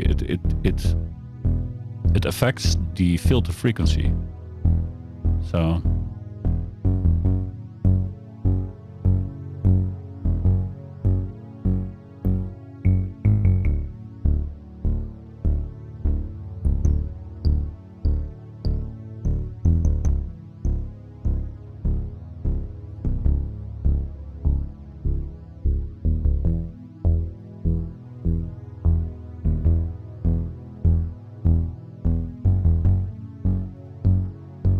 makes for a pretty fat bass sound.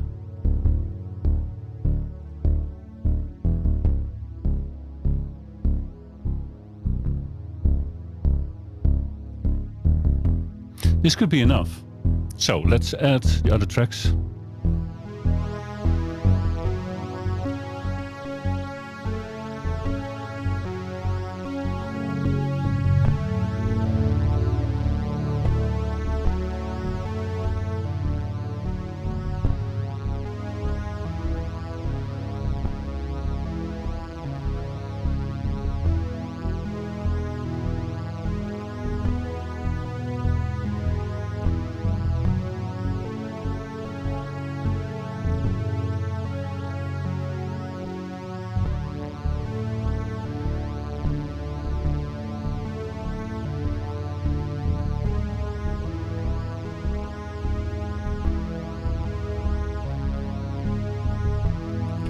How low can you go?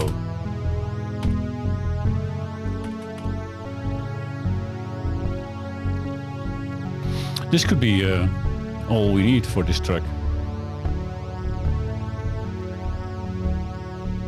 For this particular channel, not for the entire song, I mean. So if we add like the chorus now, there's a different bass pattern in the chorus, and I'm sure it won't work. It's not matching up with what we had before in the verse.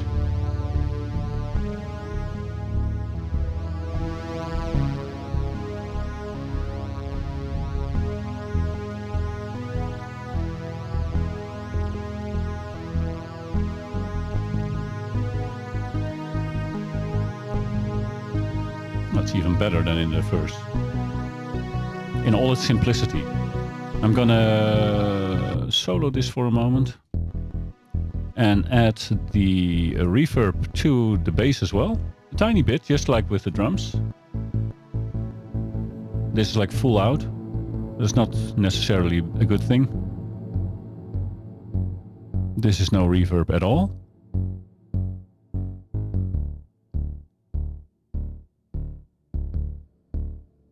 Just a bit.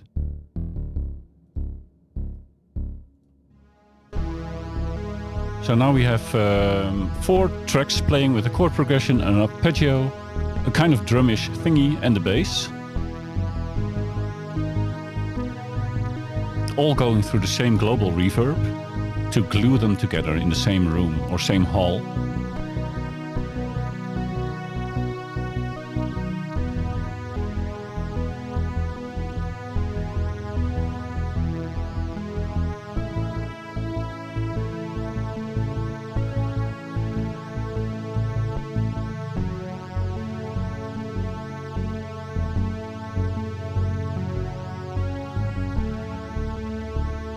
That's actually pretty cool.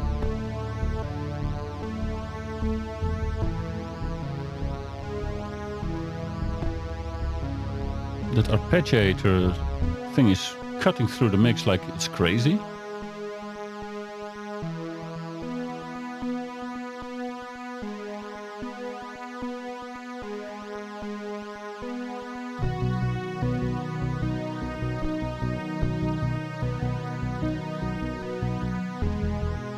It's almost acting like a melody.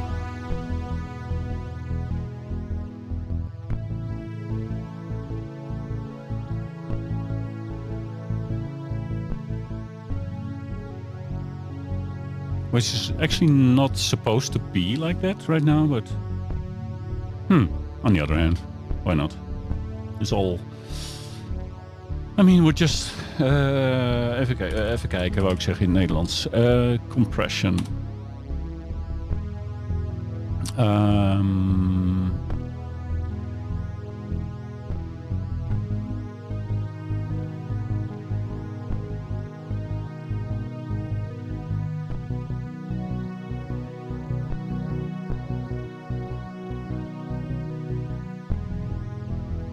I'm gonna put a compressor over the entire master track for now.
To glue them together a bit.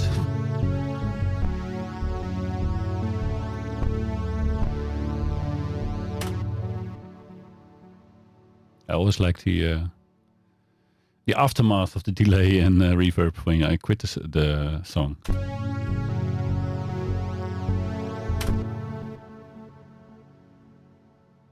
It sounds so rich. So what else do we need? It would be nice to have a melody-like thing going on in both the verse and the chorus, but is it that time already? And maybe some sound effects and stuff. It's nothing like a song yet, but it's basically we're missing a drum. We have this beat thing going on.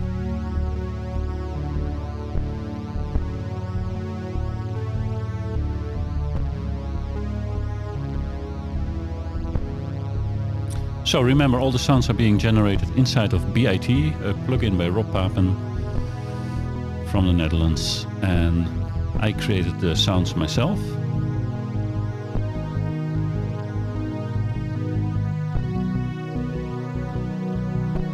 So no pre-made sounds were used in the making of this video, because I like the sound design process a lot. Plus, I want to build my own library of cool sounds. That as well. So, of course, we still have our scaler here. I could generate some more tracks with scaler to add. Well, the melody would be kind of cheesing.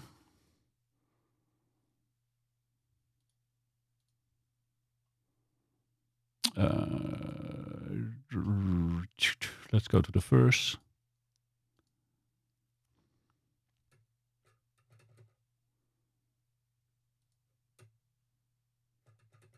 Am I missing something? It's not.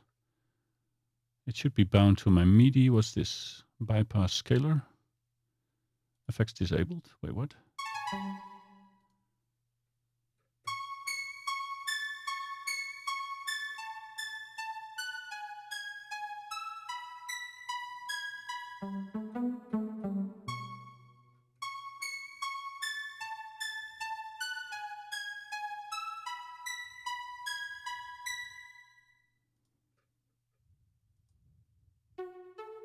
No more arpeggios.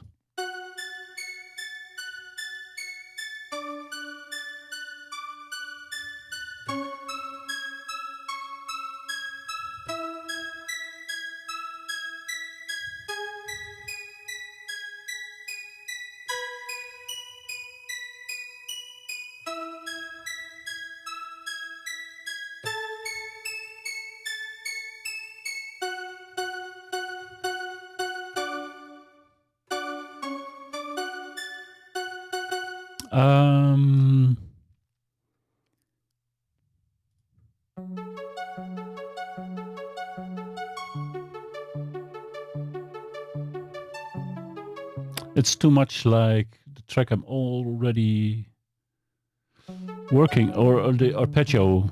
Once you add an arpeggio, it becomes harder to do this.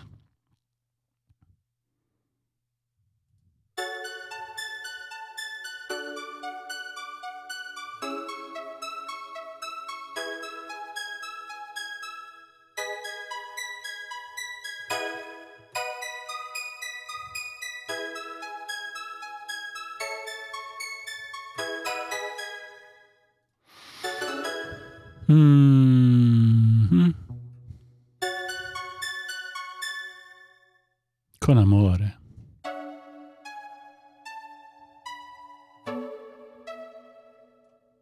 Con spirito, amore. I feel like love.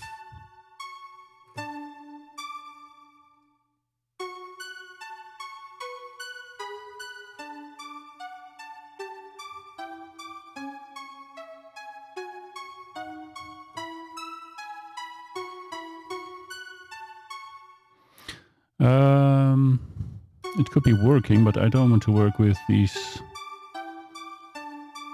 triads, I think.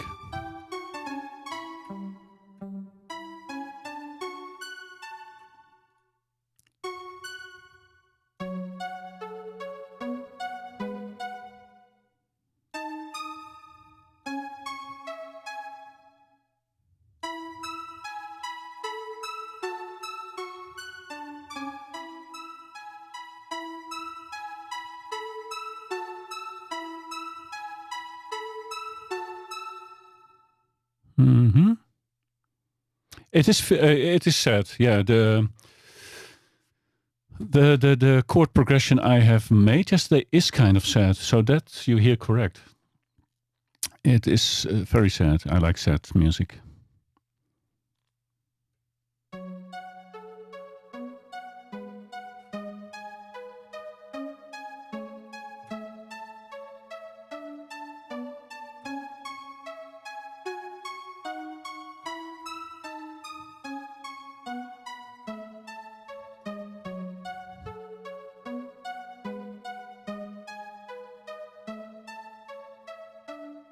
Amore.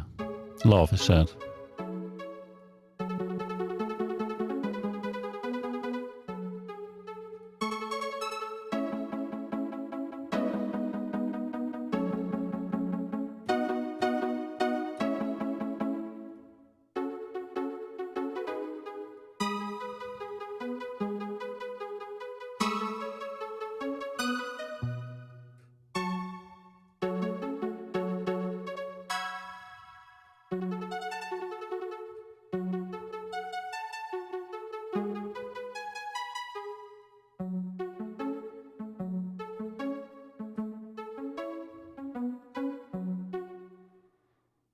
That is actually true.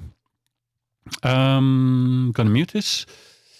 Of course, we can have a new track with another bit instance. So we're using the bejesus out of this thing, which is good. I paid for it, and it was fully worth it, of course. Thank you, Rob Papen and Jon Ayres, for creating this beautiful machine.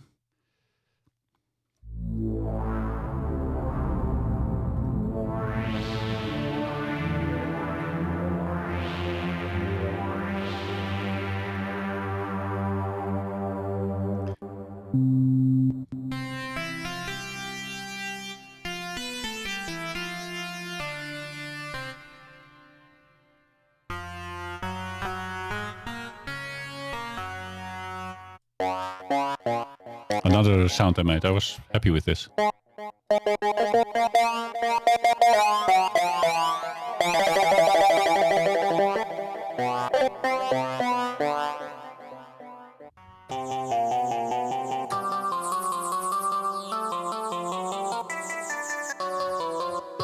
I like this one as well, SineOnSine.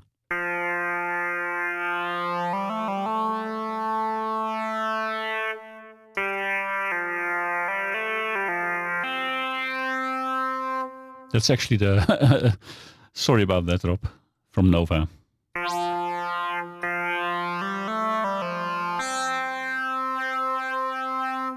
Some notes from their number one hit in Netherlands and Belgium, Aurora. Beautiful song. I will always remember that.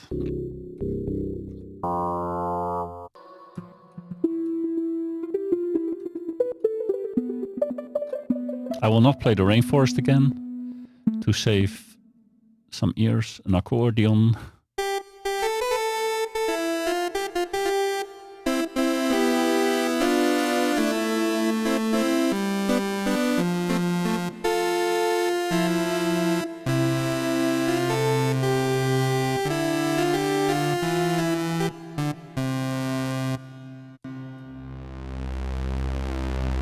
This is from Blade Runner.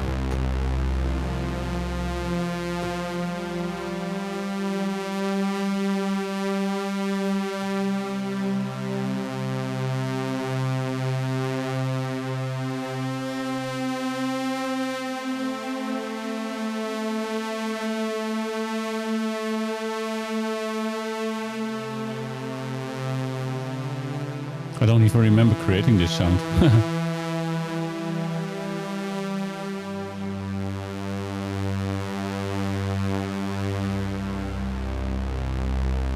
Beautiful, so rich.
Oh, I'm so glad I saved that sound. It's so good.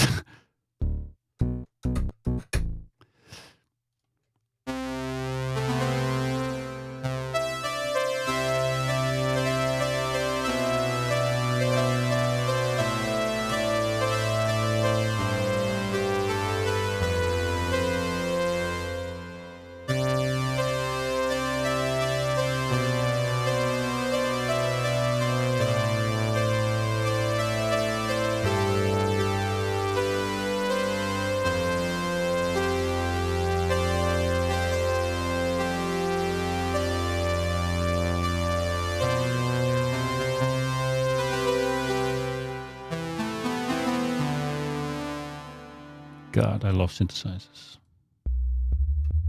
Okay, but we need a melody sound. And before doing that, I'm gonna quickly rush down, get some coffee. We are 2 hours and 70 minutes into the stream, and I created 4 sounds. I'm working on the 5th one. And all what I wanted to create today was take an F sharp minor chord, build a progression on that. I did that last night, secretly, and try to come up with something that could be turned into a song later on, but not today. But get some melody and maybe some rhythm going using the B.I.T synthesizer only. and probably I will need Rob Papen's one of his drum synthesizers to finish it with a Rob Papen product. I don't own that. I do have other products that can do beats, but yeah. But B.I.T is not going to give me everything I want, although I could probably quite easily create something that sounds like a snare drum. I'll be right back. Thanks for being here, and please have patience and send me your ideas of what I should work on in the next stream. Maybe I can do it, or if I don't, I can learn it. Be right back.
I am back in the house with some coffee. It's decaf, so don't worry that I will double my BPM right now. It's gonna be slow and low. Thank you, children, for the welcome back. And I can sing. Oh, the cool thing is, if you can sing, you can of course sing a melody with words, but also there are functions inside of Reaper where it can listen to an outside sound like your voice and create notes from that. So if I had a steady voice, I would be actually able to hum or sing a melody line into the synthesizers to get a start without having to play it. Man, I ran too fast through the house to grab me coffee. So we have the tune going. And I want to add a sound on top of that. It has to be thick. Probably 2 sine waves.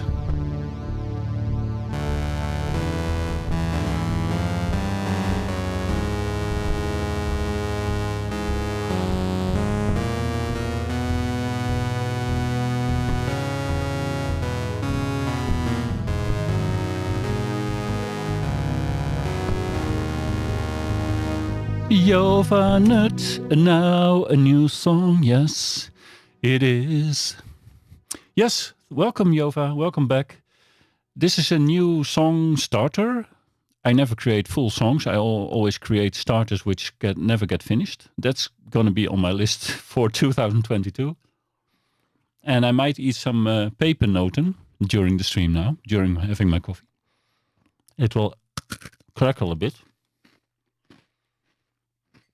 Would actually be interesting to sample that sound of the crackles and make a drum noise from that. But I cannot do that with B.I.T. I would have to use other synthesizer samplers actually. Yeah, it's a different chord progression. And the sounds you hear, the instruments I created myself. So this chord progression is played with the warm pad.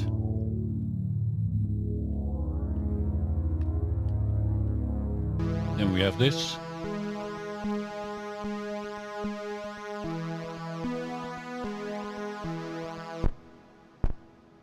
A drum kind of sound created with the synthesizer without having access to samples of drums.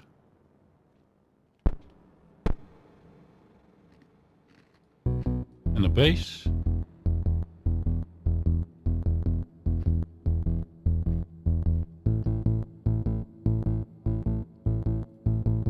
And I'm going to add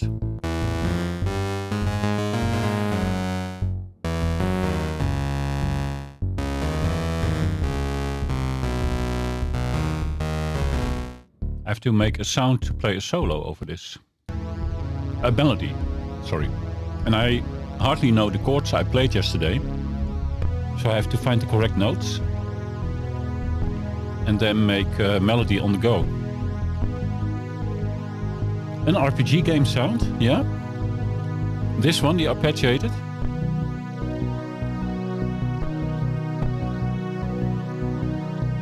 This one, maybe.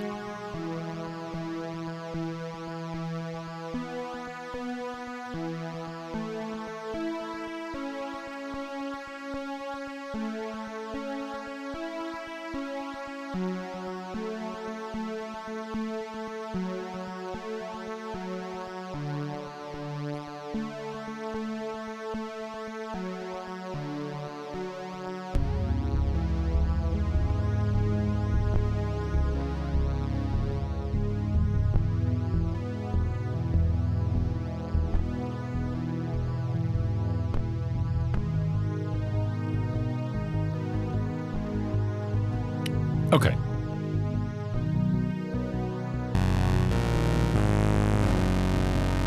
Way too fat.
One key is missing in this sample.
Just looking for sounds.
It has an 80s feeling. That is the point of B.I.T. by Rob Papen, indeed.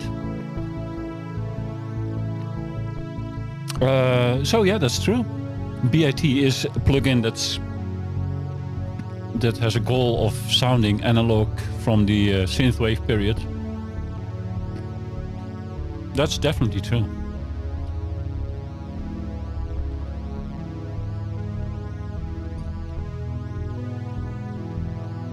And I promised myself to use only B.I.T. today. Oof.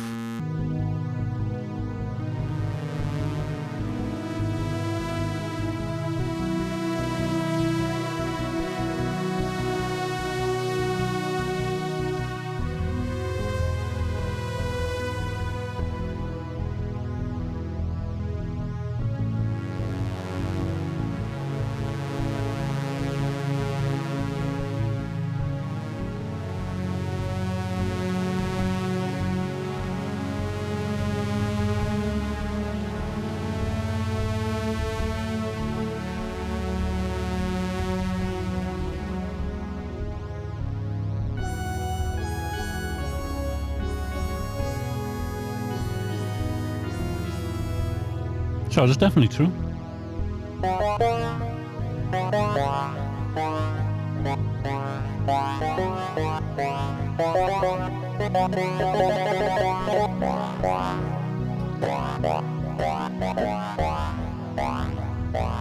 I'm still happy that I created these sounds.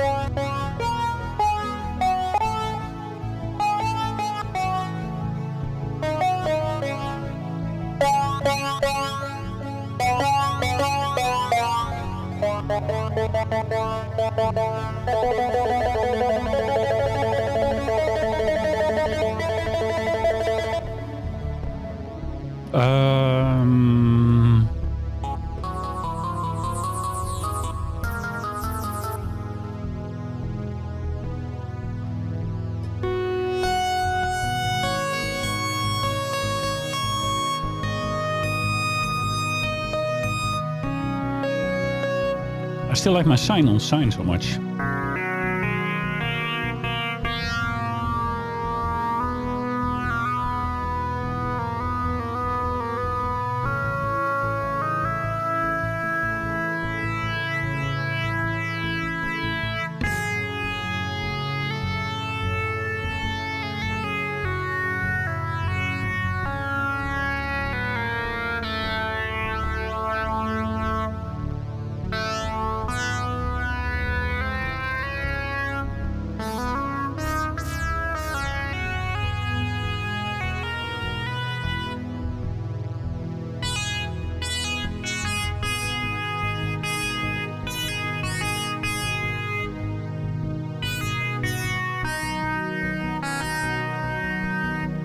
Yeah, the SineOnSine sound I created like 2 months ago, I don't know, it's still...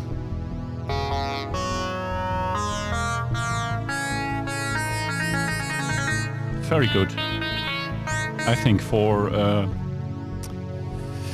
to use on a melody. Maybe the melody should have some extras on it.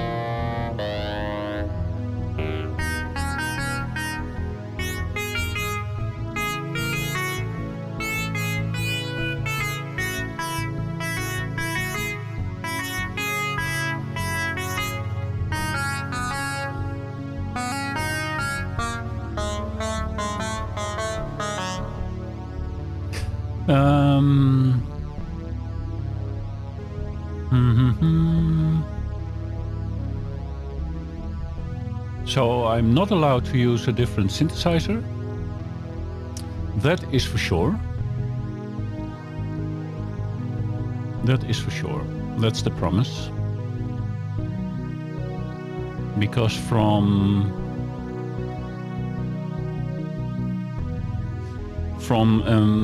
tight spaces, creativity is often sprawling.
Yeah.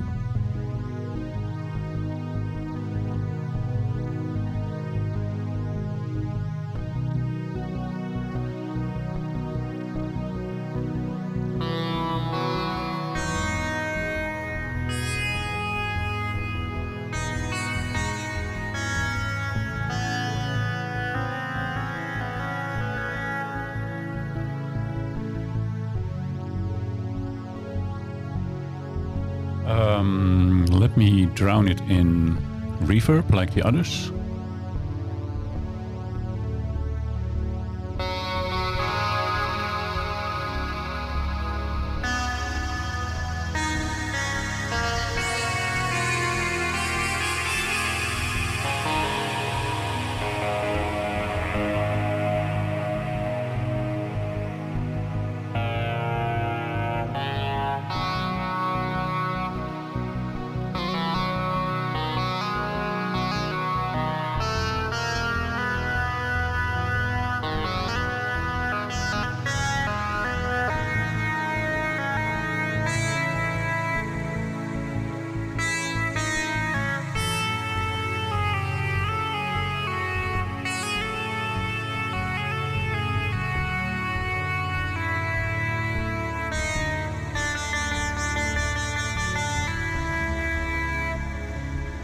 Okay, so it has the same reverb as the other sounds, but more of it, which is good. It's drowning in the same pool.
I think this is gonna be my melody sound for this track.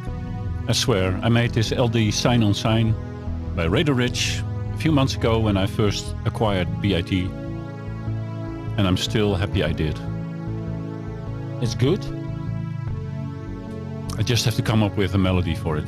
That's the thing. Sipping my coffee, fully decaf, and then trying to come up with some random notes. I'm sorry. Just randomly trying to get some dreamy melody going.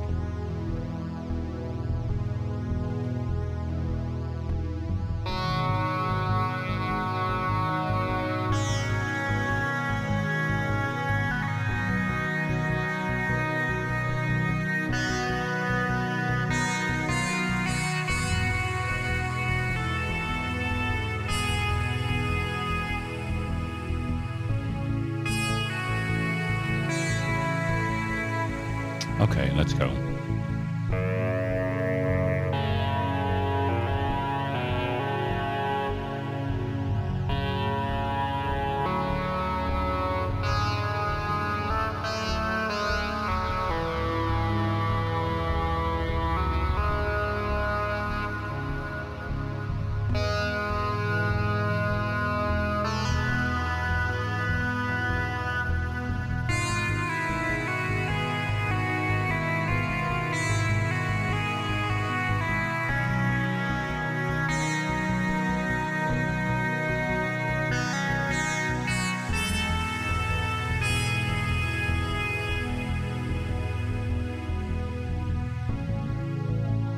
I need more drum as a guide.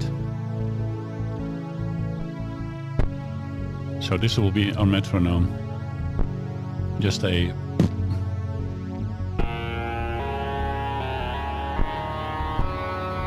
Yeah.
wish I could play.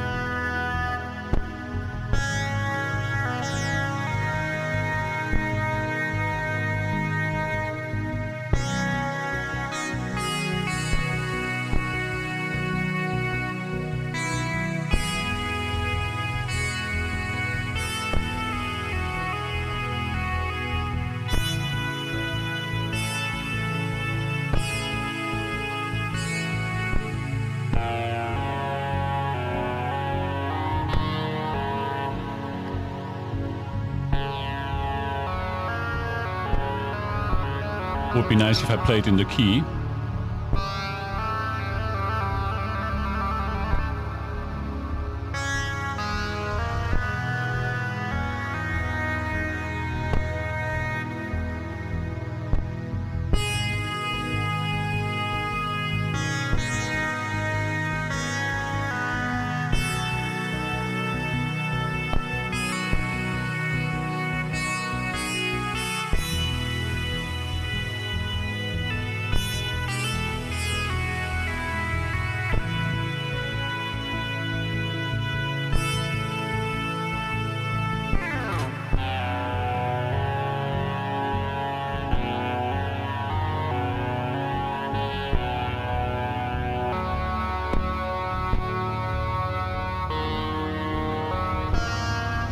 All outside of the key.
None of them are good. I can save them all. And it's pretty overwhelming or underwhelming, no matter how you look at it. It depends how you look at it. So I have some melody lines that are different takes. And I start to like the end of it, like the chorus can be used here and there.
Okay, so I'm putting a compressor on the melody track. The melody is nowhere finished, but sadly enough for you as the listener, it is something that I want to work towards. It won't be... You see in the notes as well, it's building up from low to high, and it's... if I can, after the stream, if I can hum like a good melody, I will probably play that in using audio to MIDI conversion. So my voice is picked up and turned into MIDI notes.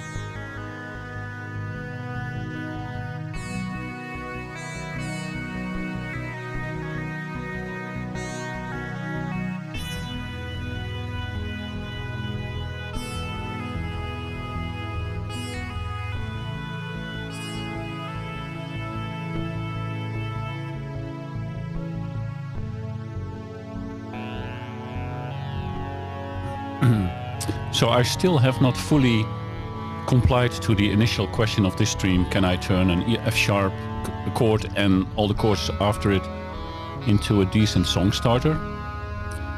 We have a few tracks going on.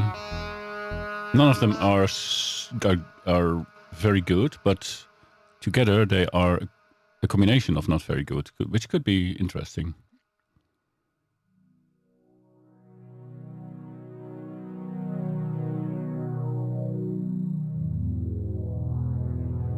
So this was the first chord progression sound. And it's not so important. I've done it at the start, but actually in the mix it's not important that every sound is like super duper high quality, fantastic. I mean, there's little use in fiddling about for an hour or 2 or 3 on one sound, unless it is the melody, I guess. Because there are probably thousands of patches for thousands or for hundreds of synthesizers that can do this sound. This is just the one I created today.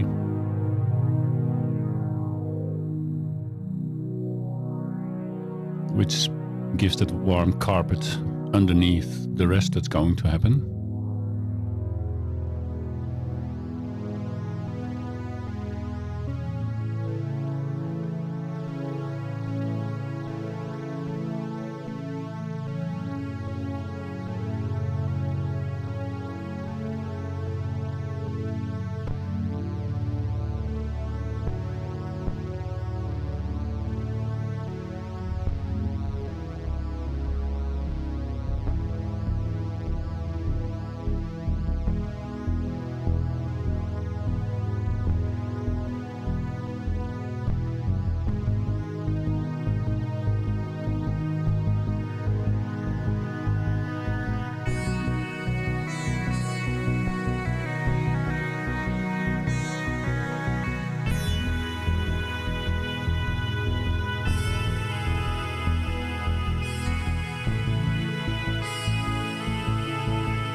Oh, thank you, Yilder. I know it's basically a lot of noise and it's not to everyone's liking. Yeah, you're still listening in, playing a game? Cool. What game are you currently like, well, in love with is a big word, but what game do you like a lot these days?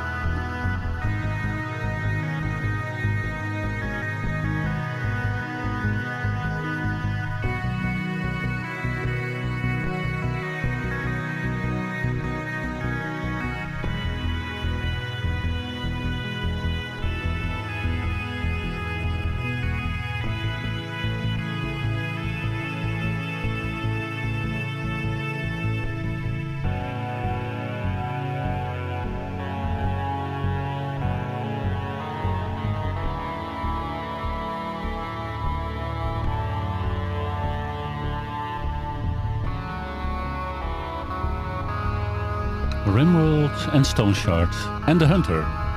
Oh, fun. The Hunter was free, was free last week on Epic Store, or is it now? And yeah, of course we played it together as well. You were clearly the better Hunter than me. I've seen Tenshimari stream a lot of Stone Shard. It is not a game I would play, but it's fun to watch a bit. And Rimworld, I've seen Sally stream that. It looks very interesting. It's probably, I would like that as well. If I would make time and find energy or something.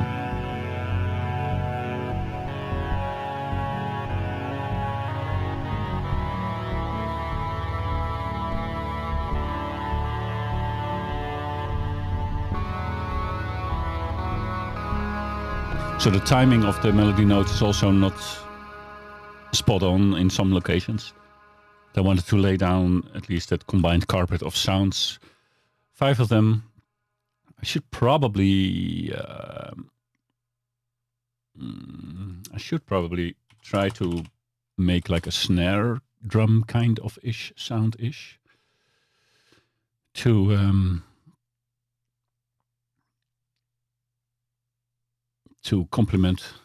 You can chill out with Rimworld or just go full ham and just get killed, so it's up to you how you want to play. Ah, that's nice, Yildirim. So you can play that in a relaxed way too. That would be handy for me right now.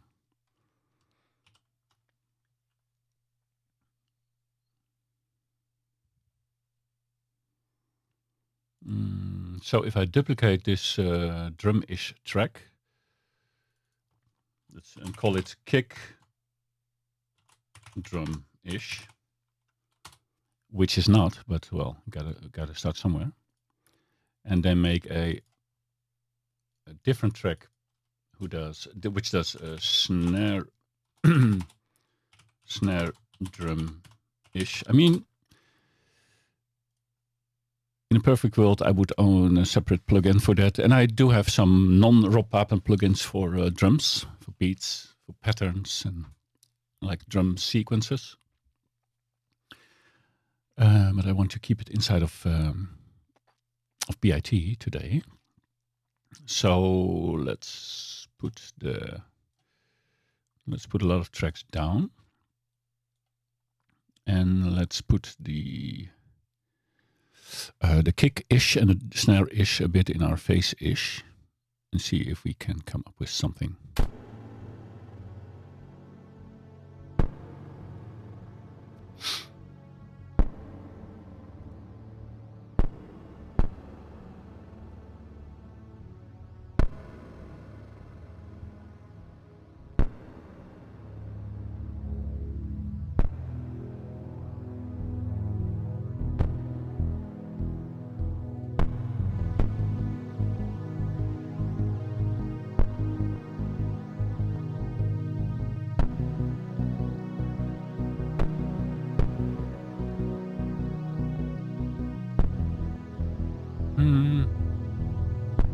Did I throw away my melody somehow?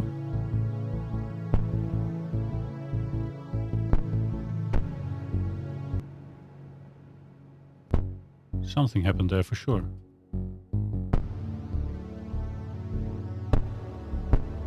I don't hear my melody playing anymore, which is weird.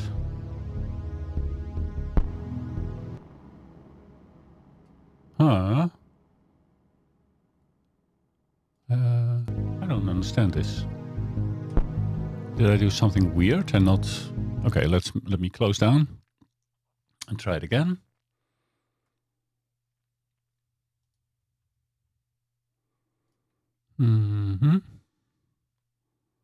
Okay, Reaper, here we go. Super cool that software is so fast. Okay, there was a bug.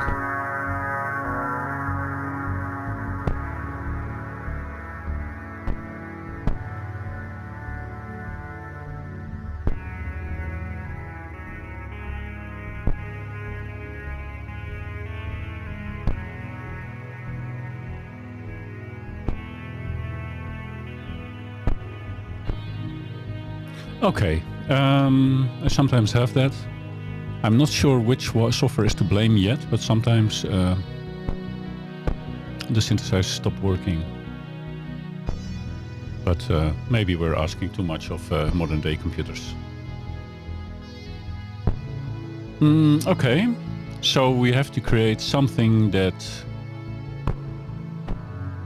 kicks like a snare.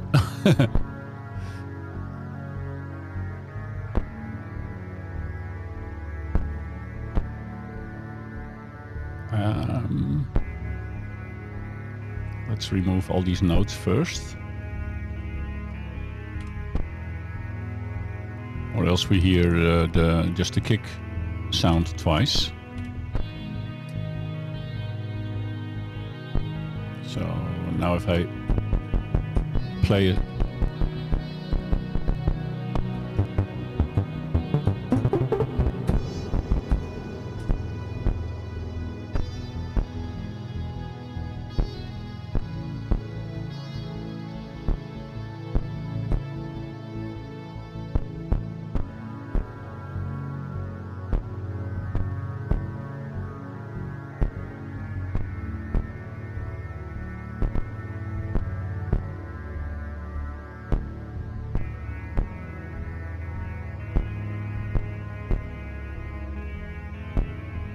Yeah, I'm gonna program these notes in, I think.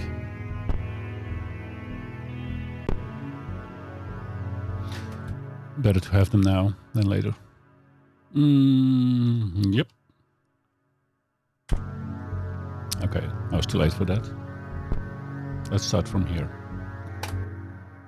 Delete what I just did, because there was nothing.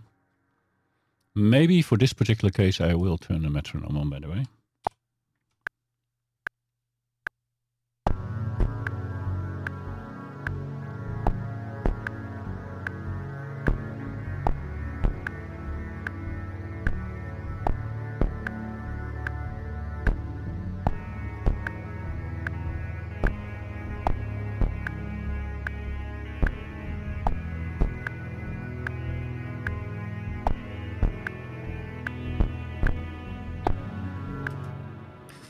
Okay, gonna save that one. There was one mistake, but at least we have something to play with.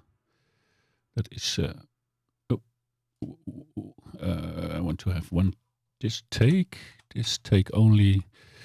Gotta crop it to that active take. So this is now my snare drum take.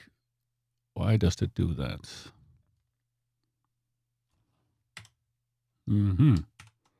I don't know. Anyways, I will put this on repeat for 8 bars.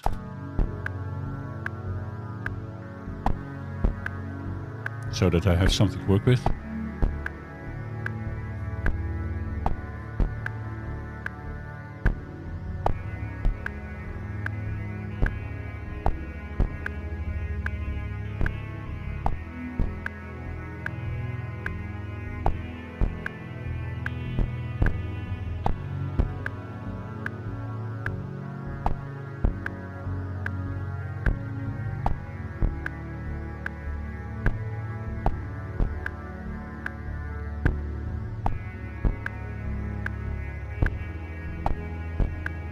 Adding some white noise, if I'm correct.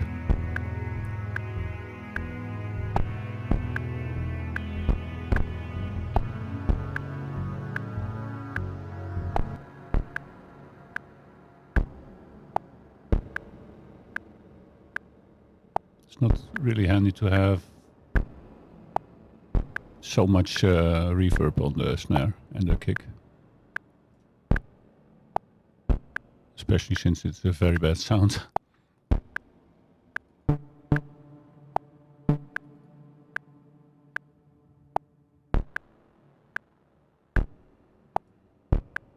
I wonder how to do this.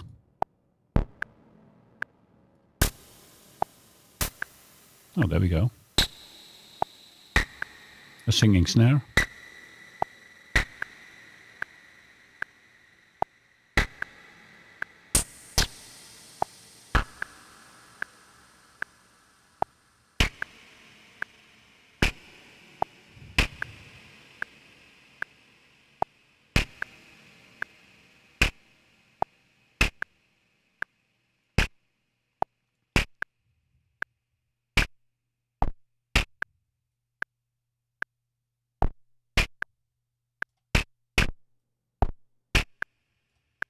Tiny bit of reverb to make sure the drummer is in the same location as the rest of the instrumentalists, which are all inside the synthesizer.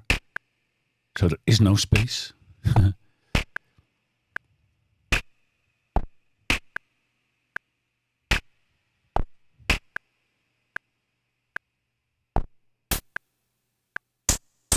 I'd rather have a high pass filter instead of a low pass of a band or a band pass. This is more like a hi-hat that I'm creating now, which is also usable now that I think of it.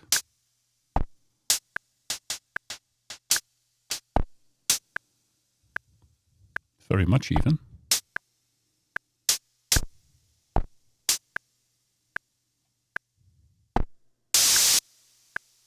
An open hi-hat.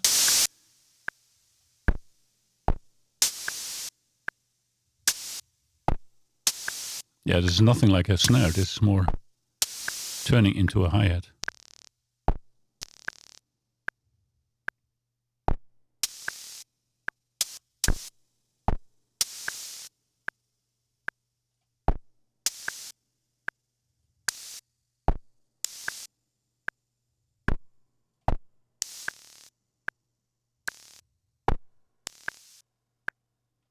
I could use noise only, actually, now that I think of it.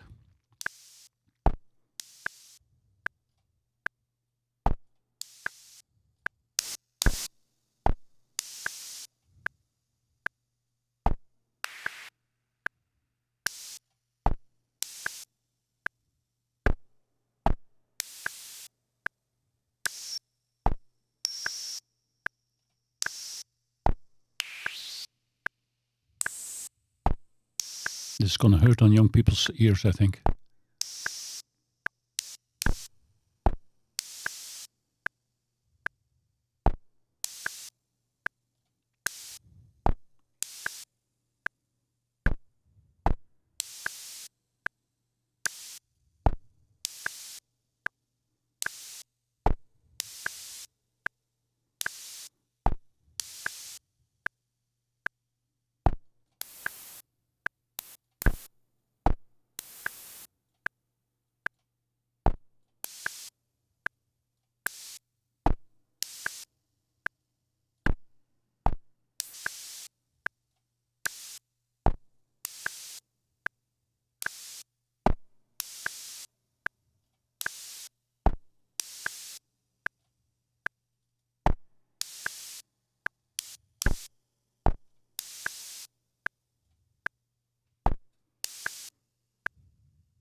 Yeah, there's definitely that attack is probably hurting on young people's ears, I believe so.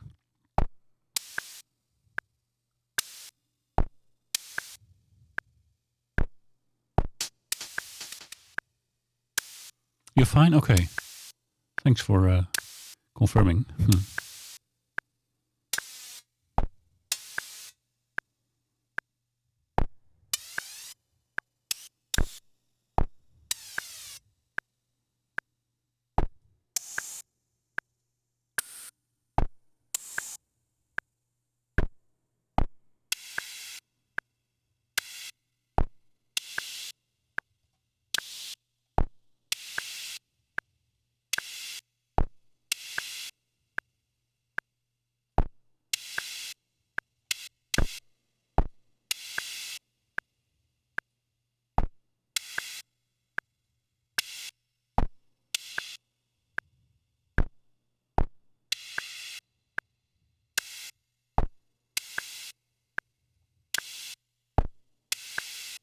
Oh, good for you, Tenchi.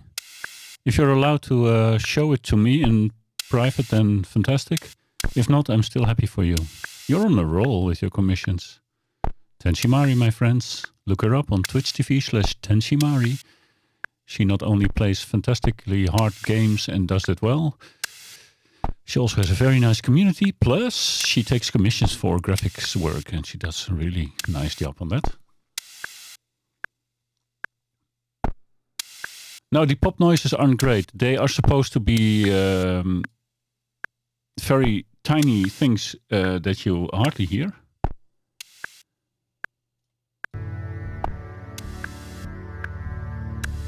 But I can totally see if you get headaches from a stream like this.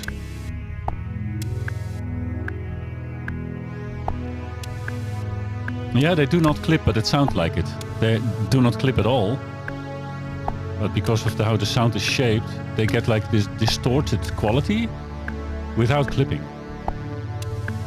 I can take the distortion off. Maybe it makes it a bit easier to listen to. It's still there, but not distorted anymore.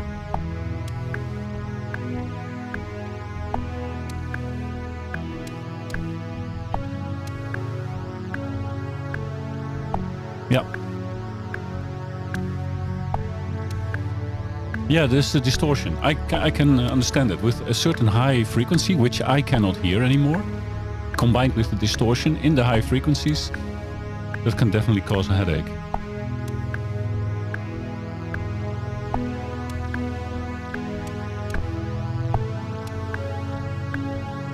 So it's not going to be a snare drum. It's more like a hi-hat thingy.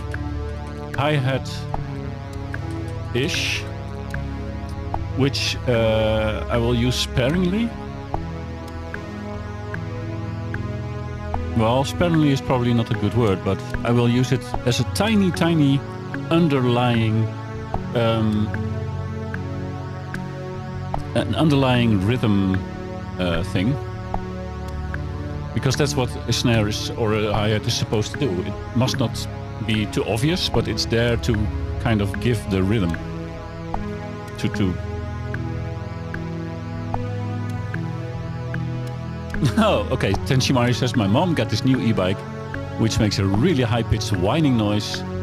Who, your mom or the e-bike? I guess the e-bike. Your mom cannot hear it, but it drives me mental when she's biking next to me. Yep. That's sound design for you. I would love to have a sample of that e-bike or your mom and use it in my next composition.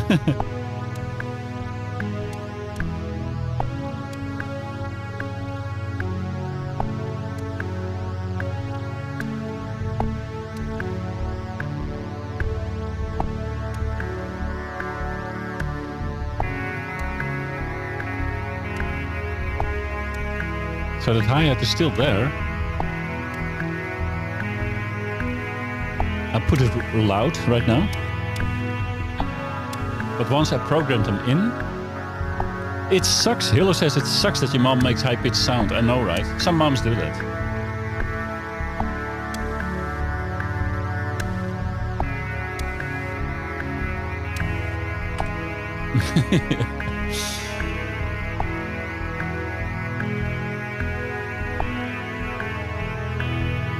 Whines all the time.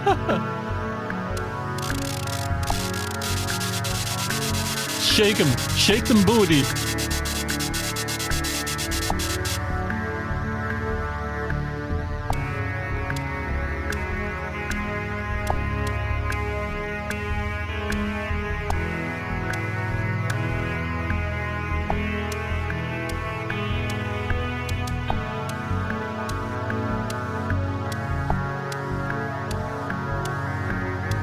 You can link in chat. This video will eventually, not eventually, tonight go to YouTube, where this chat will not be visible.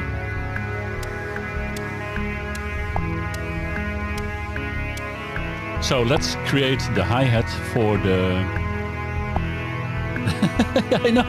I know your art, not the pitch sound of your mom. Can you make a recording of your mom so that I can sample her voice and then turn it into a musical instrument on the next stream?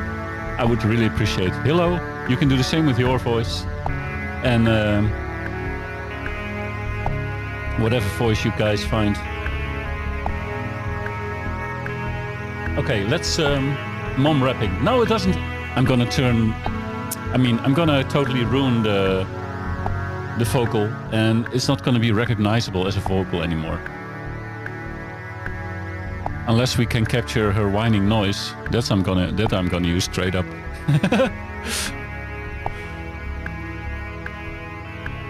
So to my future YouTube viewers, where this will all go to, Tenshimari and Hilo are very good, very long time friends of mine from my Twitch streams as Light and Magic. I'm now Radar Rich on Twitch and YouTube and Facebook and whatnot, Twitter. During all my streams that I've done in the past, which were gaming streams, we had a lot of bantering going on back and forth, and then back and forth again. So you can expect lots of that if my loyal friends come over into my music streams as well. They don't want to be here, but they just can't help it. Oh my god. Oh, that's so beautiful, Mari. And I like the color scheme. I cannot show it. Oh, I cannot show it on screen. It will be forever in YouTube. On YouTube. I cannot show it, but it is beautiful. That's such a special gift you have, Tenshimari.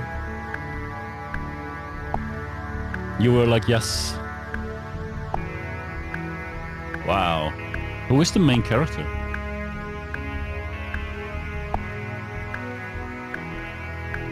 Yeah, that color scheme. I've seen you use something like that before, and I just love it. It's like almost autumn colors. Or, no, not really. It's like winter and autumn combined, actually. I don't know what a character by W. Lob is. But, my goodness. She looks hot. And you made it fantastic. Good job. Good job. Okay. Let me add some hi-hat.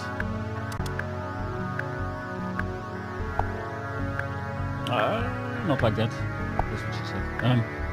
Good.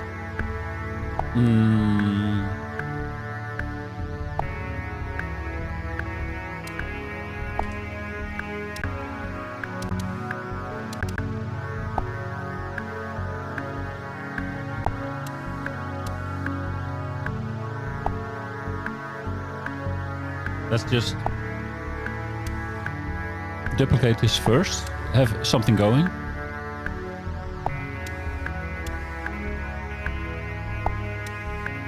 Remember, this is not a drum. It's just something that sounds maybe in the distance like some kind of hi-hat thingy created inside the synthesizer.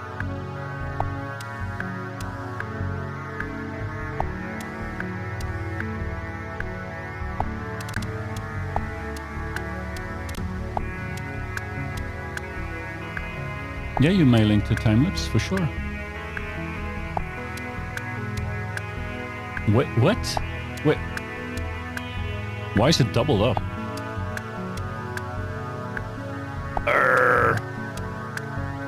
What?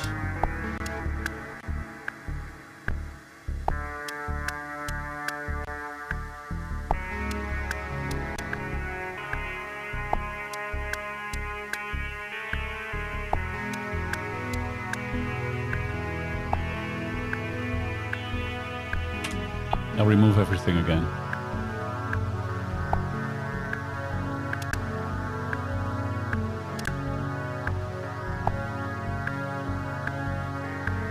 Oh, I know why it's doubled.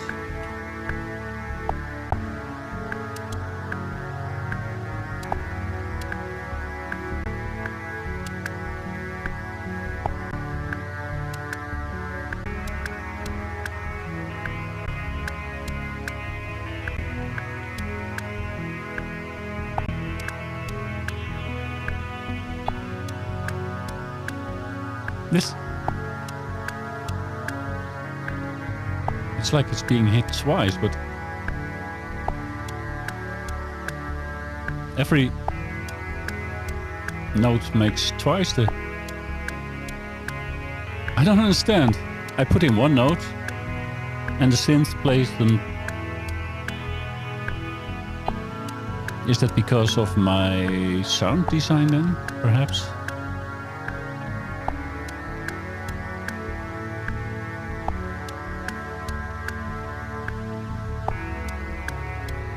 What?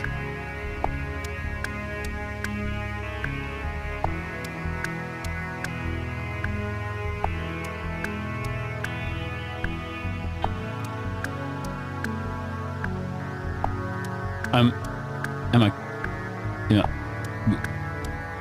am I crazy?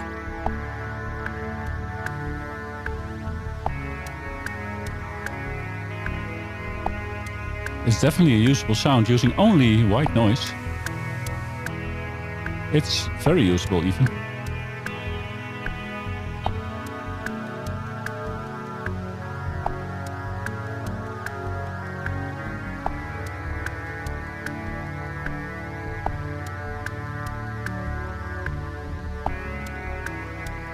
So I'm going to save this as a yeah, HiHat Ish Delayed, created by your friend Raider Rich. Of course, one day when this screen is all full with my presets, I might give them all away in a pack.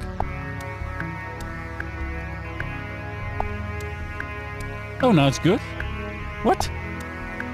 So we now have that snare drum, or that hi-hat-ish thing going, without sounding obnoxious to the likes of Yildirim and Tenshimari, I hope.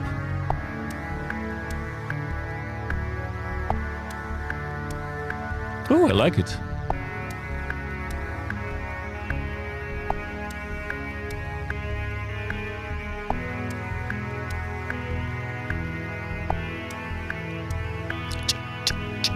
Okay, okay. There have to be more noisy notes. And then we go later into the chorus where we need a different hi-hat rhythm part. You're fine? Okay, let's watch the video. Tenshimari also creates time lapses of how she creates the actual commissioned artwork. I love them. Like little small, oh! I love it when the lady comes in. The red bearded lady. I mean the red haired lady. I wish I could show this on stream, but yeah, it's not my artwork. And it's commissioned, so it's not for sharing. Really cool, Tenshimari. Again, you should just go visit her streams. Tenshimari also has an Etsy shop, I believe, where you can find her thingamajiggies. And there are very fine thingamajiggies indeed. I am so proud of the hi-hat I just created.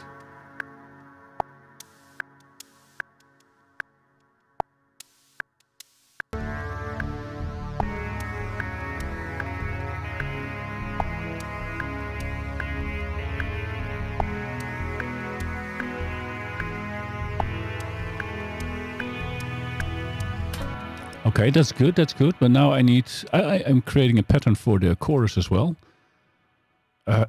So, chorus.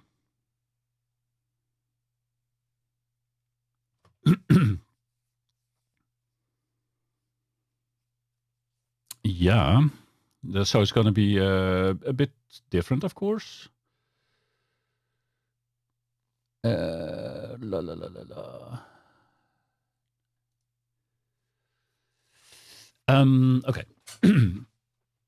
the chorus. Okay.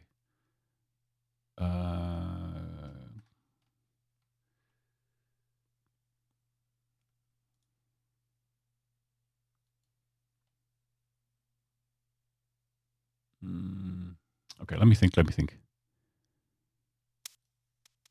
No, not in this view. I wanted to have it in this view for now. Oh, that's way too tiny. That's what she said, of course.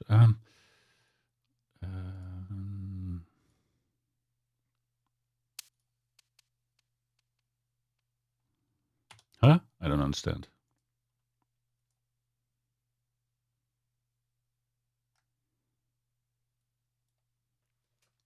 How do we do that? Boom, boom, boom.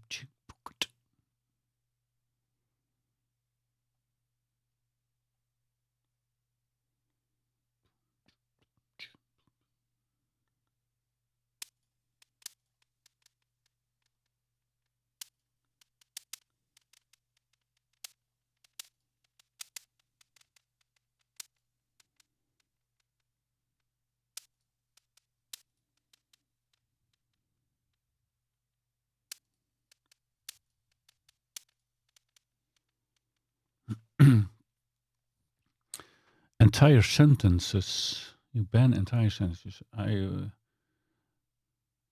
No, I didn't. So you can ban, like when they copy paste it on different bots, you can ban their entire. Oh, very good. Okay, let me sing. Boom, ch, boom, chi, boom, ch, boom, boom, ch, boom, ch, boom, ch, boom, boom, ch, boom, ch, boom, chi, boom.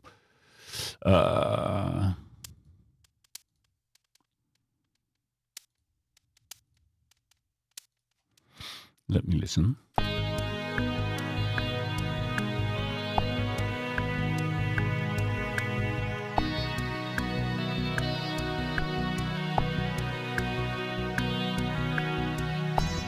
Boom, ch, boom, chi, boom, chi, boom, chi, boom, chi, like ten she, ten she, ten she, ten she. Does that work?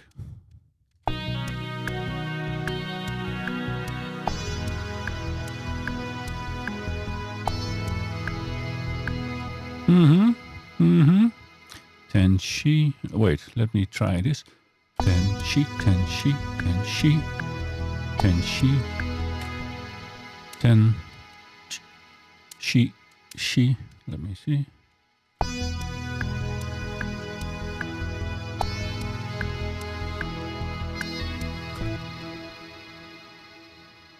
Ten she, ten she.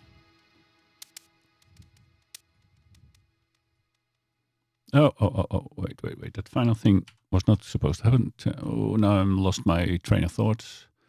Tun ching, tun ching, tun ching, tun tun tun tun, tun tun tun tun, tun chi, tun shi, tun shi, tun.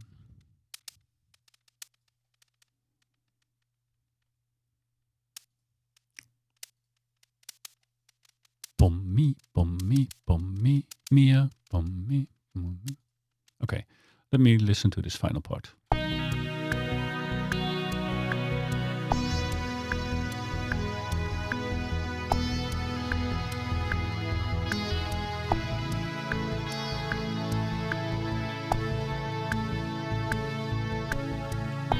Yeah, we got.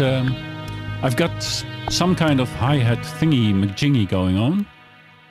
I put them notes all here. Which note is that? Actually, C1. Okay, that's fine. It's actually not a very common note for a hi-hat. There are kind of rules for that, but yeah, screw that. What did I do? Okay, like this. So they're on the same location. If I ever want to move it to a different, screw that. Okay. So we got the hi-hat without the nasty artifacts. I actually want it drowned in reverb too.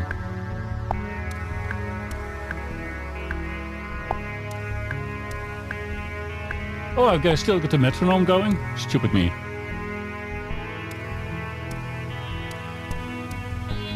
Tenshi, tenshi, pomeya. Tenshi, tenshi, tenshi, pomeya. Yeah.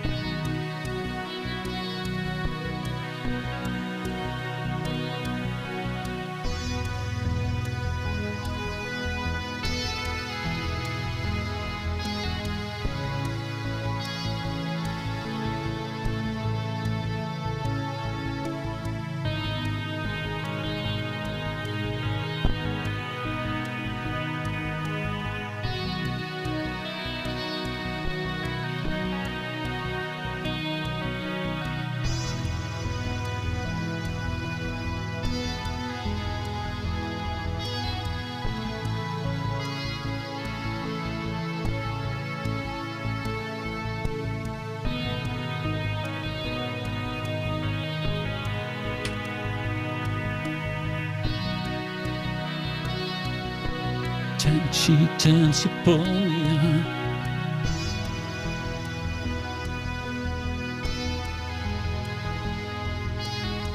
Imagine that indeed as the lyrics of this upcoming song, which I will probably finish in 2024 if I still walk the plains of Earth by then.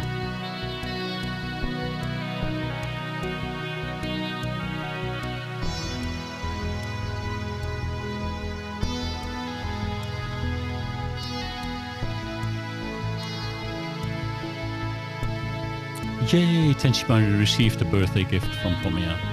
2 best friends. Soon, open on stream. Nice. Okay, let's give this a listen. 3 hours and 41 minutes into nothing. Here we go.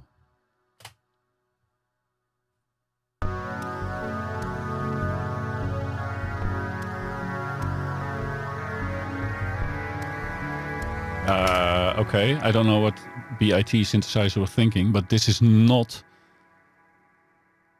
what I played on this track, I believe.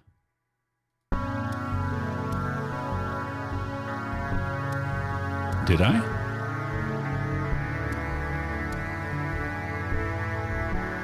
I'm gonna restart again. I think there are hiccups in B.I.T.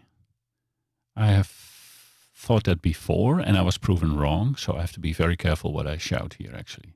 It's not fair.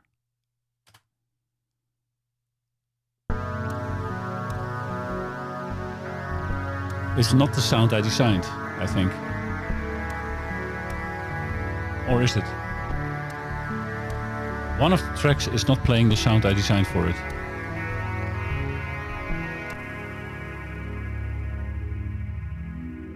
This is the sound I designed.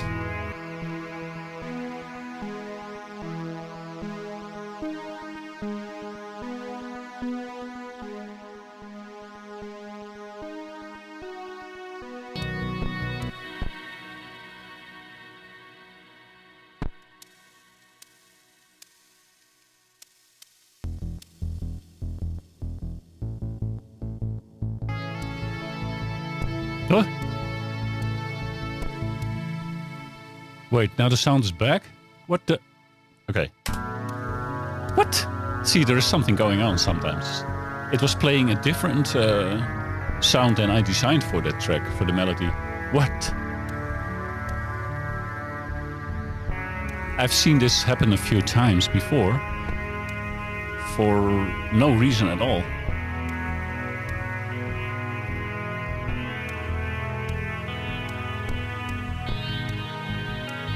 This is what I want.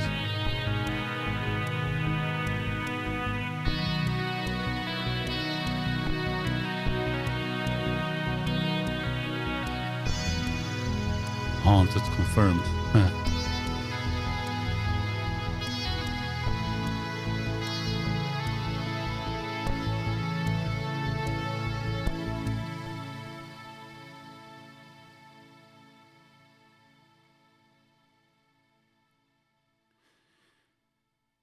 All things considered, I'm quite happy with what I made happen today. Do you use the piano in real life too? Yes, but not much. I ended my subscription on Simply Piano, the iOS app, which I used for 100 days in a row to learn how to play the piano. It's a great app. I loved using it. Then I quit for no apparent reason, and then I came back to music, but using synthesizers inside of Reaper and using this controller keyboard. Sometimes I use my real piano or my good piano friend from Kurzweil to play in notes into the computer because it has 88 keys, which are all weighted, so I can put more feeling into the notes I play. But I kind of cannot afford to have another year of subscription to Simply Piano if I don't use it enough. And so I have to make choices. I can always start it back up again later. But the company that creates that software and the subscription is kind of shady in its pricing. So if I renew it now, when my subscription still runs, it's $120, I believe, for a year. If I renew it later, I've seen on their Facebook group that people pay all kinds of prices for the same service. So it's a bit weird. Like now, $119 for 1 year of Simply Piano is not expensive because that's $10 a month. If I used it every day, which I did for 100 days straight, then it's of course a super cheap way of learning how to play an instrument and getting some music or maybe some music theory knowledge on the go. But if you don't use it for the 200 days afterwards, then it's not such a great investment. So, but what I learned with it so far in the 100 days is not lost on me because I learned a lot from it. And it was maybe a step up to going back to computer-based music making again. Maybe it was the little push I needed.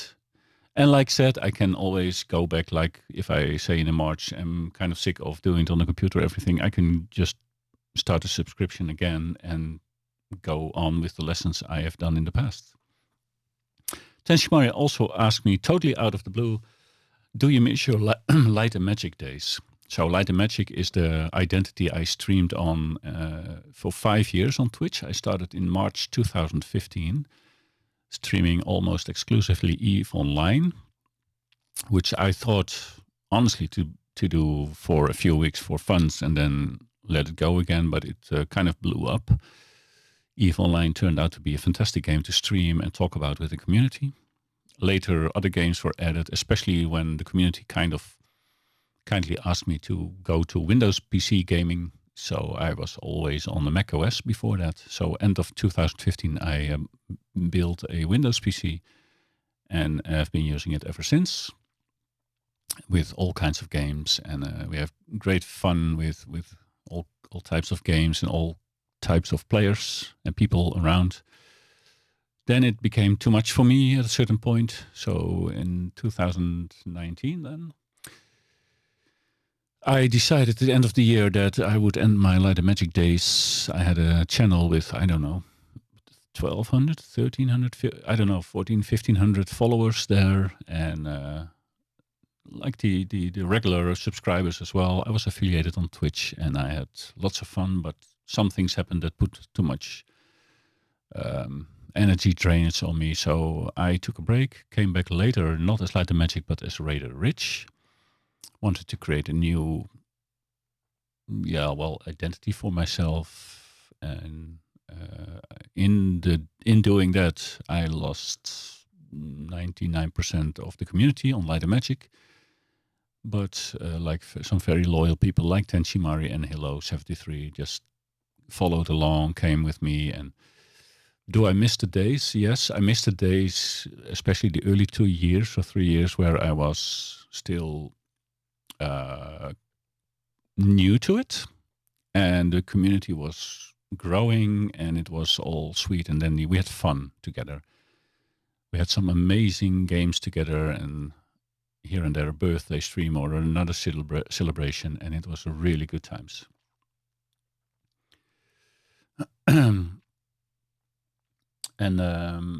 Tenshimari says, you seem more true to yourself now.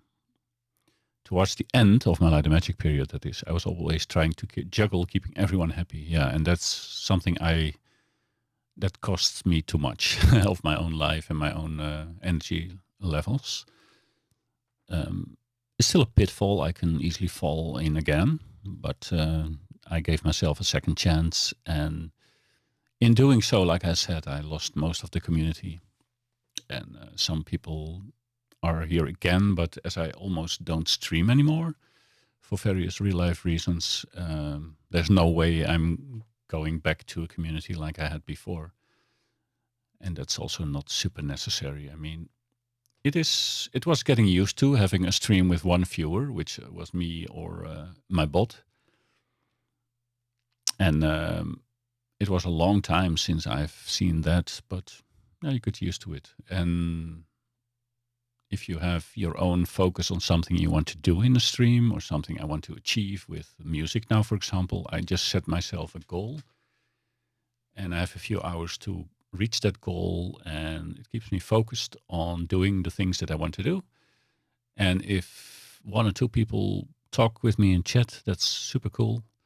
And if like 10 people find this video later on YouTube and comment on it, like one or two, that would be super cool as well. But it's mostly to stay like focused on things that are not bad in life, and to grow, to learn, and maybe teach a thing or two to others who want to learn, and have some contact with cool people. So the bar is lower. I also am not affiliated with Twitch anymore, so you cannot subscribe to my channel on Twitch. You can still donate or something, or you can follow me and you can set a notification to know when I'm go live, but there's no subscription pressure involved anymore. I would love to have you as a subscriber on my YouTube channel though, and as a follower on Twitch. That helps me out and kind of knowing for who I'm doing in this all. Tenshimari says you can't get rid of me even if you wanted to. I know, I've been trying for years, but she's so sticky, man. She's sticky. Very, very sweet and sticky.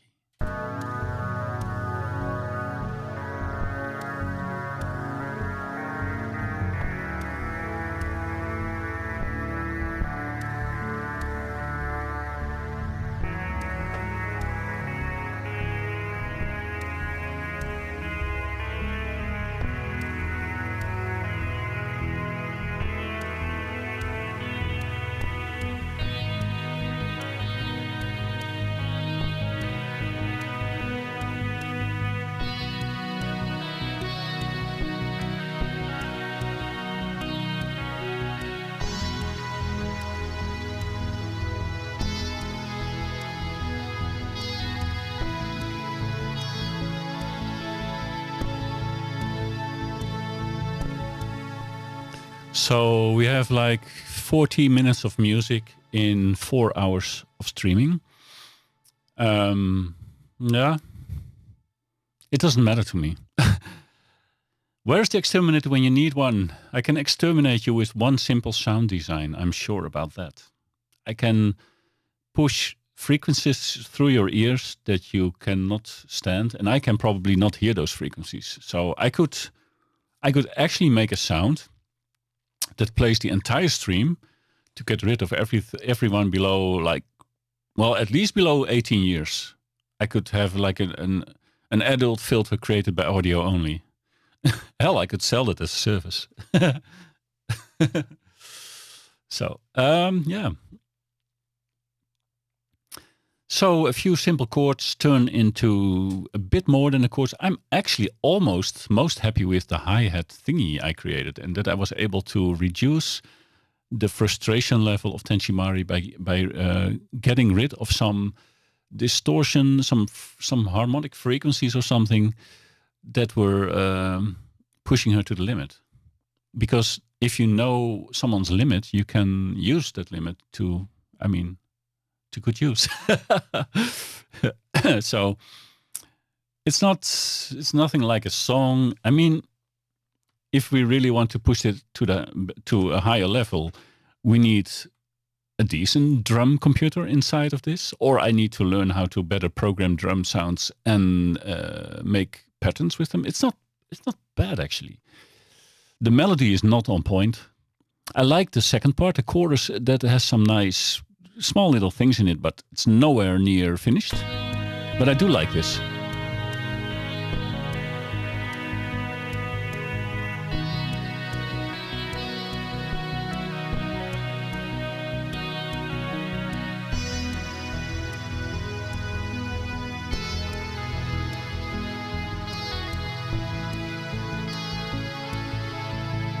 Just then drowning in reverb and fading away in like 16 seconds of shiny reverb in some cave somewhere down in Australia. I like that. I like that.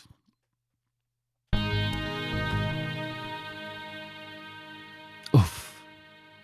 I'm a sucker for reverb.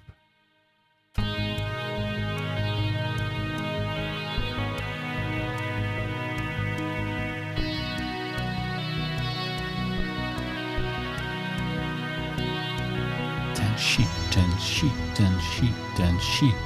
Pomea. Yeah. That's a great rhythm there.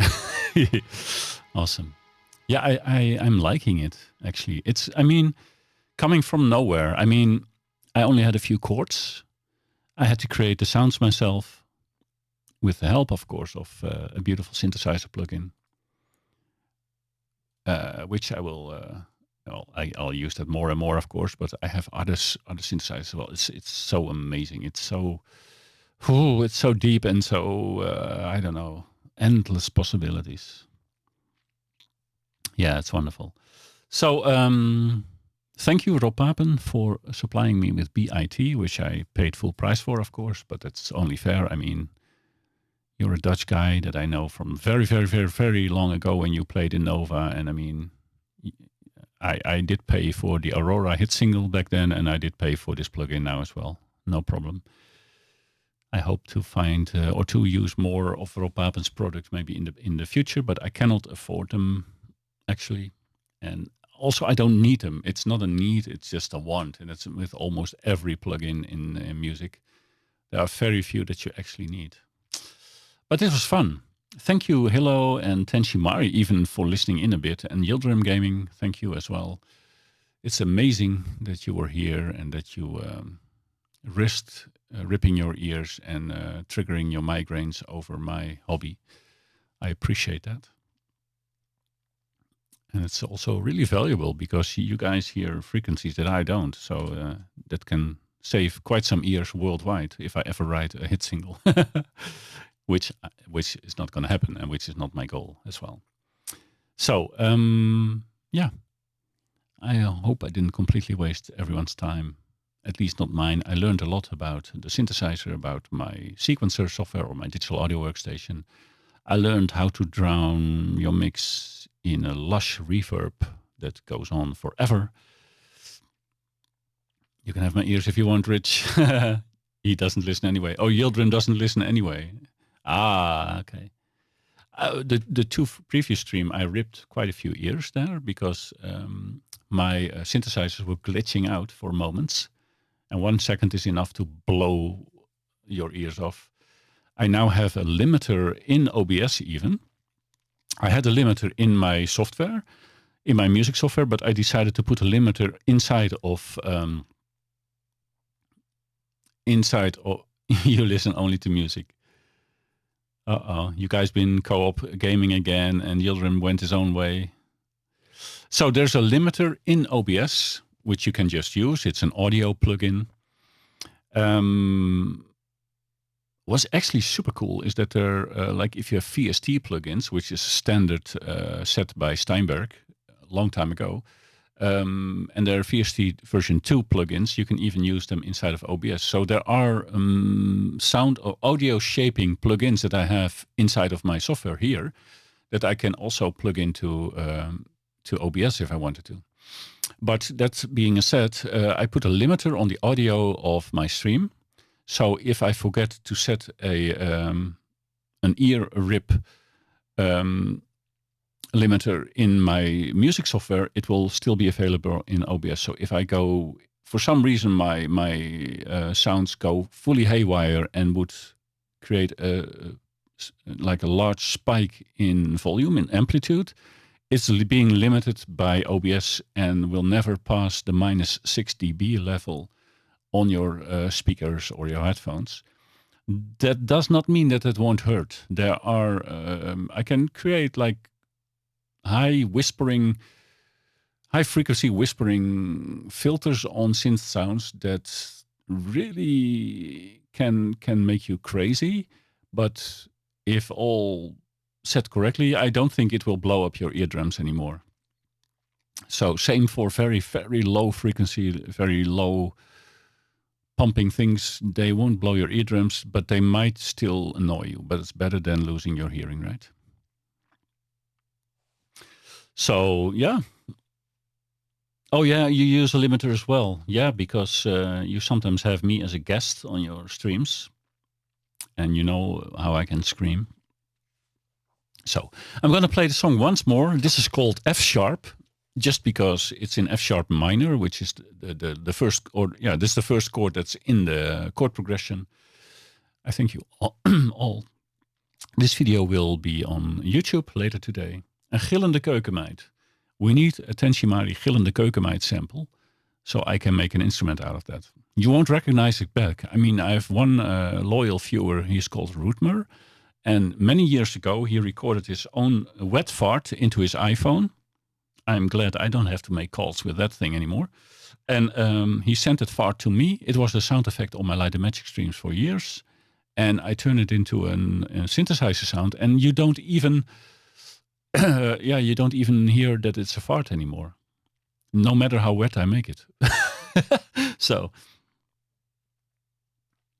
Tenshimari says, I like to get a good mic one day, but it's not really a priority. I think, yeah, there's a P sound effect as well. My good friend Maltas22 once stepped out from streaming with us. He stepped into the bathroom, but kept his microphone and headphones with the mic on.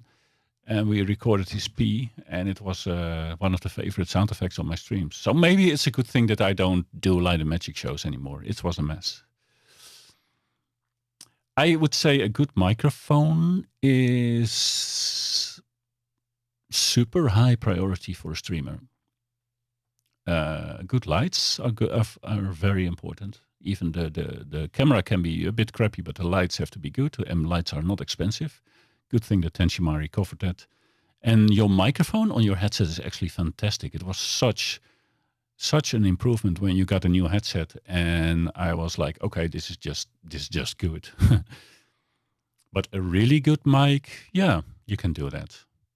But in your case, I mean, with the sound you already have, I doubt that you will hear a big difference. Your headset is very good. Yeah, Yildirim says better not take any equipment with you when you need a break. Well, I'm sure that the fart and pee were mistakes by the respected community members, but they were like community classics after 5 years. So we made very good content using pees and farts. Yeah, I'm definitely sure I'm better off as Raiderit now, now that I think about it. Thank you so much. This will go to YouTube. Nobody's going to watch it, and it's fine with me. At least I will have an archive there of all the sounds I created in the past and the tunes I wanted to come up with. And I hope to be around in 10 years to listen back and laugh at myself. Bye-bye. Love you all.